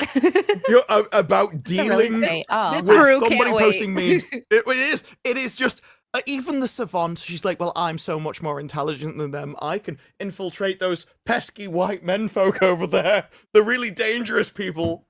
It's like, did you know? He said a slur in a Ubisoft game. That's the kind of thing that she's like, I would save the world from inequality. Just for his door down, he's in the movie while we're doing the what? He said noob once. Evil. This is a modern day version of like the Yellow Brick Road. She's like, I will infiltrate the foreign land. I know they just being have the best Brit Cube. he can it's be. just like they just show a clip of Ice Cube, like, damn. Well, even Apple TV's own tweet about this is: by day, Jodie is your average suburban mom. By night, she's uncovering the darkest corners of the internet. Oh my god, that's so lame. It is literally, she polices. It is like she's got a long house and just socially observe people. And, I'm going to police your memes because you said a naughty word that might have hurt someone's feelings. The show. Oh, look at here. Before we go, released the McCracken, made something for X-Ray. I'm sorry, guys. No. I missed some of the memes that you guys do. It's not bad. It's not bad. Don't worry. I wouldn't share it if it was bad. Choke the weeds. It looks just like that. Why are you so happy about this? There was a suspicious... What a beautiful garden you have. There was a suspicious amount of talk about choking at the start of this episode. Show you guys, I'm not. This is. So we have a huge, like, so we have this like huge like was it trestle? Sorry, Trestle, I'm really yeah. bad with words right now. No, trestle. Yeah, Trestle, like a wooden like. Yeah, where we have squash growing from, and this is the most insane squash. I'm just trying to find the picture right now. So you guys all saw this squash, of course, on Twitter. But this is the one and only time I'm gonna show this. You should have seen his bigger brother. Okay, look how long this is. Oh my gosh. That's shaped like a bow. You could be taller than Robin me. Hood with that thing. It's taller than me. Yeah, no, that is like longbow territory. So that's the squash that's growing in our backyard. Well, But I didn't want to post it because for reasons. Yeah, might be intimidating. So this is a It's like, look, Saucy I can special. handle this, but you can't. We made it into soup. It's like, Whatever. I grew up with this, all right? I've been trained. You're welcome, chat. You have to work up to a squash this big. You kind of do, because I was not expecting to see squash that big. Like I knew we would get like 4 feet to 5 feet, but not over 6 feet long. Yeah, so that's You have to be taller than careful me. with that kind of like. You really do, because like we broke your eye one out. piece. We broke one, but the other one was fine. So, anyways, There's nothing worse than breaking it. there's nothing worse than broken squash. No one wants to break a piece off. Ian's trying to start a riot in the chat. Thank you for the 50 pounds. I'm saying it, chat. Anime sucks. Behave. Compared to what? Like every kind of quality metric is relative to something else. So you'd have to be like, well, is it compared to Hollywood? Like modern day Hollywood? Yeah, I mean, Like, what other entertainment do you have that you're comparing it against? Hurts. Ian's always drunk. That's his secret. See, both of us knew it. Yeah, he's Scottish. Like, Ian's the kind of person where if you fell over and you're like, oh my god, I desperately need some kind of... I desperately need to sterilize a wound or about to die. You could just use any bodily fluid of Ian. It would be alcoholic enough. Shane, thank you for the 10. Please, one more take. At least you said something this time. We're still here. Don't worry. We are. SCDB for 5. Firen? Oh, okay. Was a more apt contender to dethrone solo leveling Disparu. Also, Go-Go's Ranger is amazing. Highly recommend. I'm halfway through season 2. Okay, I'm not even at season 2 yet. I didn't know there was a season 2. Good to know. Yeah, the I didn't finish one apothecary. yet. The apothecary thing, it's nowhere near as good as solo leveling. I will watch Frieren next though. I also need to finish Psychopass.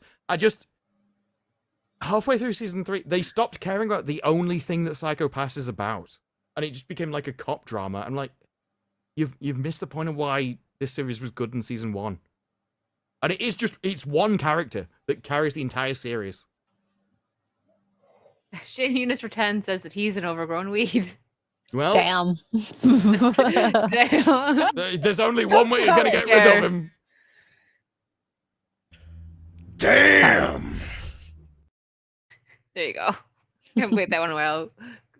I'm always gonna say mate because I don't like the ats. I like mate more than what is this? Oh, Tem?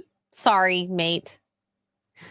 For 2, hey X-ray, is that for the wait, what? Oh, the squash. The squash. And the weird thing is normally they don't like you squashing it, but on that site anything goes. Hey, if I went to the garden and cooked food with my squash, would you guys watch it? Cooking in the garden, yeah. There's weird things happen on that site, like ratings and stuff. Like some people will pay to get humiliated, and that is the thing that I just don't understand. Although there's a channel called Basecamp, and they will basically go into any topic, no matter how strange it is, and just say the scientific data, and their theory is essentially anything you like is also something that you can immediately dislike, and it's kind of just a biological mechanism that changes that. And so you end up with a load of people liking really weird, awful things because there's like a crossed wire somewhere. And so some people like humiliation. They get pleasure from humiliation. I think that is a part of having sex so readily available. Possibly. Well, no, their thing was anything that arouses you can also be like arousal and disgust are the same mechanism. And so you can flip between them. But that's how we say arousal and pain is the same mechanism too. So I can understand that. Yeah, there was a psychological study that said that what was it? All stimulus is basically the same, and whether you like it or dislike it is basically down to your thoughts at the time. So you get stressed, but it's your thoughts that change whether you think the stress is good or bad. And you just interpret it that way. So you can essentially think your way happy or sad. Because your body just thinks you're stressed. I can see that. All right. Well, we hit the time, guys, and we got your last topic in. Disparu, we got that Thank movie. God for Wicked, because we would have gone on for another hour. I'm glad we got that trailer in, though, because we probably should watch that and review that. At some point, there will be a stream where it's just me and X-Ray Girl talking, and Wicked just leaves. And she's like, no, I've hit the time, I'm off. Like, I'm going to bed. They won't we're carrying on anyway. Talking. No, shut the front door. This needs to be sorted. And Wicked's like, I'm going. It's like, I'm just going to pillow and go to sleep. But what do you guys have going on? Extra, you got your Sunday tomorrow. You all know. Yeah. If you don't know, then where you been? Just follow me on Extra Girl YouTube. Cool beans. Sundays are busy for her. What video you got coming out next, Disparu? I've got a Red Sonja review. Oh yeah, I forgot about that. And I also want to look into After the Hunt, because it manages to simultaneously piss off feminists and be that's too your bread and woke. butter. Well, and be too woke for the Hollywood Reporter. Wow, so that's a weird situation to be in, where the Hollywood Reporter is going, I don't want to call it woke, but, and at the same time have feminists really pissed off with you. I know you love that. Well, Shane, yeah. thank you for another 5. Great stream. Thanks, Shane. Thank you. It's because the movie dares to say, actually, maybe you shouldn't believe all women. And the Hollywood, the critics are like, what? No, not our little angels. So I have some gaming streams coming up, and I actually started a new show with Vara that starts on Wednesday. It's going to be on her channel this Wednesday. Vara's starting a lot of streams. She's starting one nice. with I know. Ryan as well. I know. She just, I don't know. Yeah, she's like, look, you want to do a show? I was like, sure. And it's a good time for me. So Wednesday nights, amazing. Her channel, first one, and then like we're gonna rotate. And then Wicked's World on Thursday as usual, and Saucy next week. But you guys know you're here, so you know what's going on. These balls. Yeah, it's gonna be fun. But all right, we're gonna go to sleep, guys. Thank you for hanging out, and we will see you next week. Good night. Bye.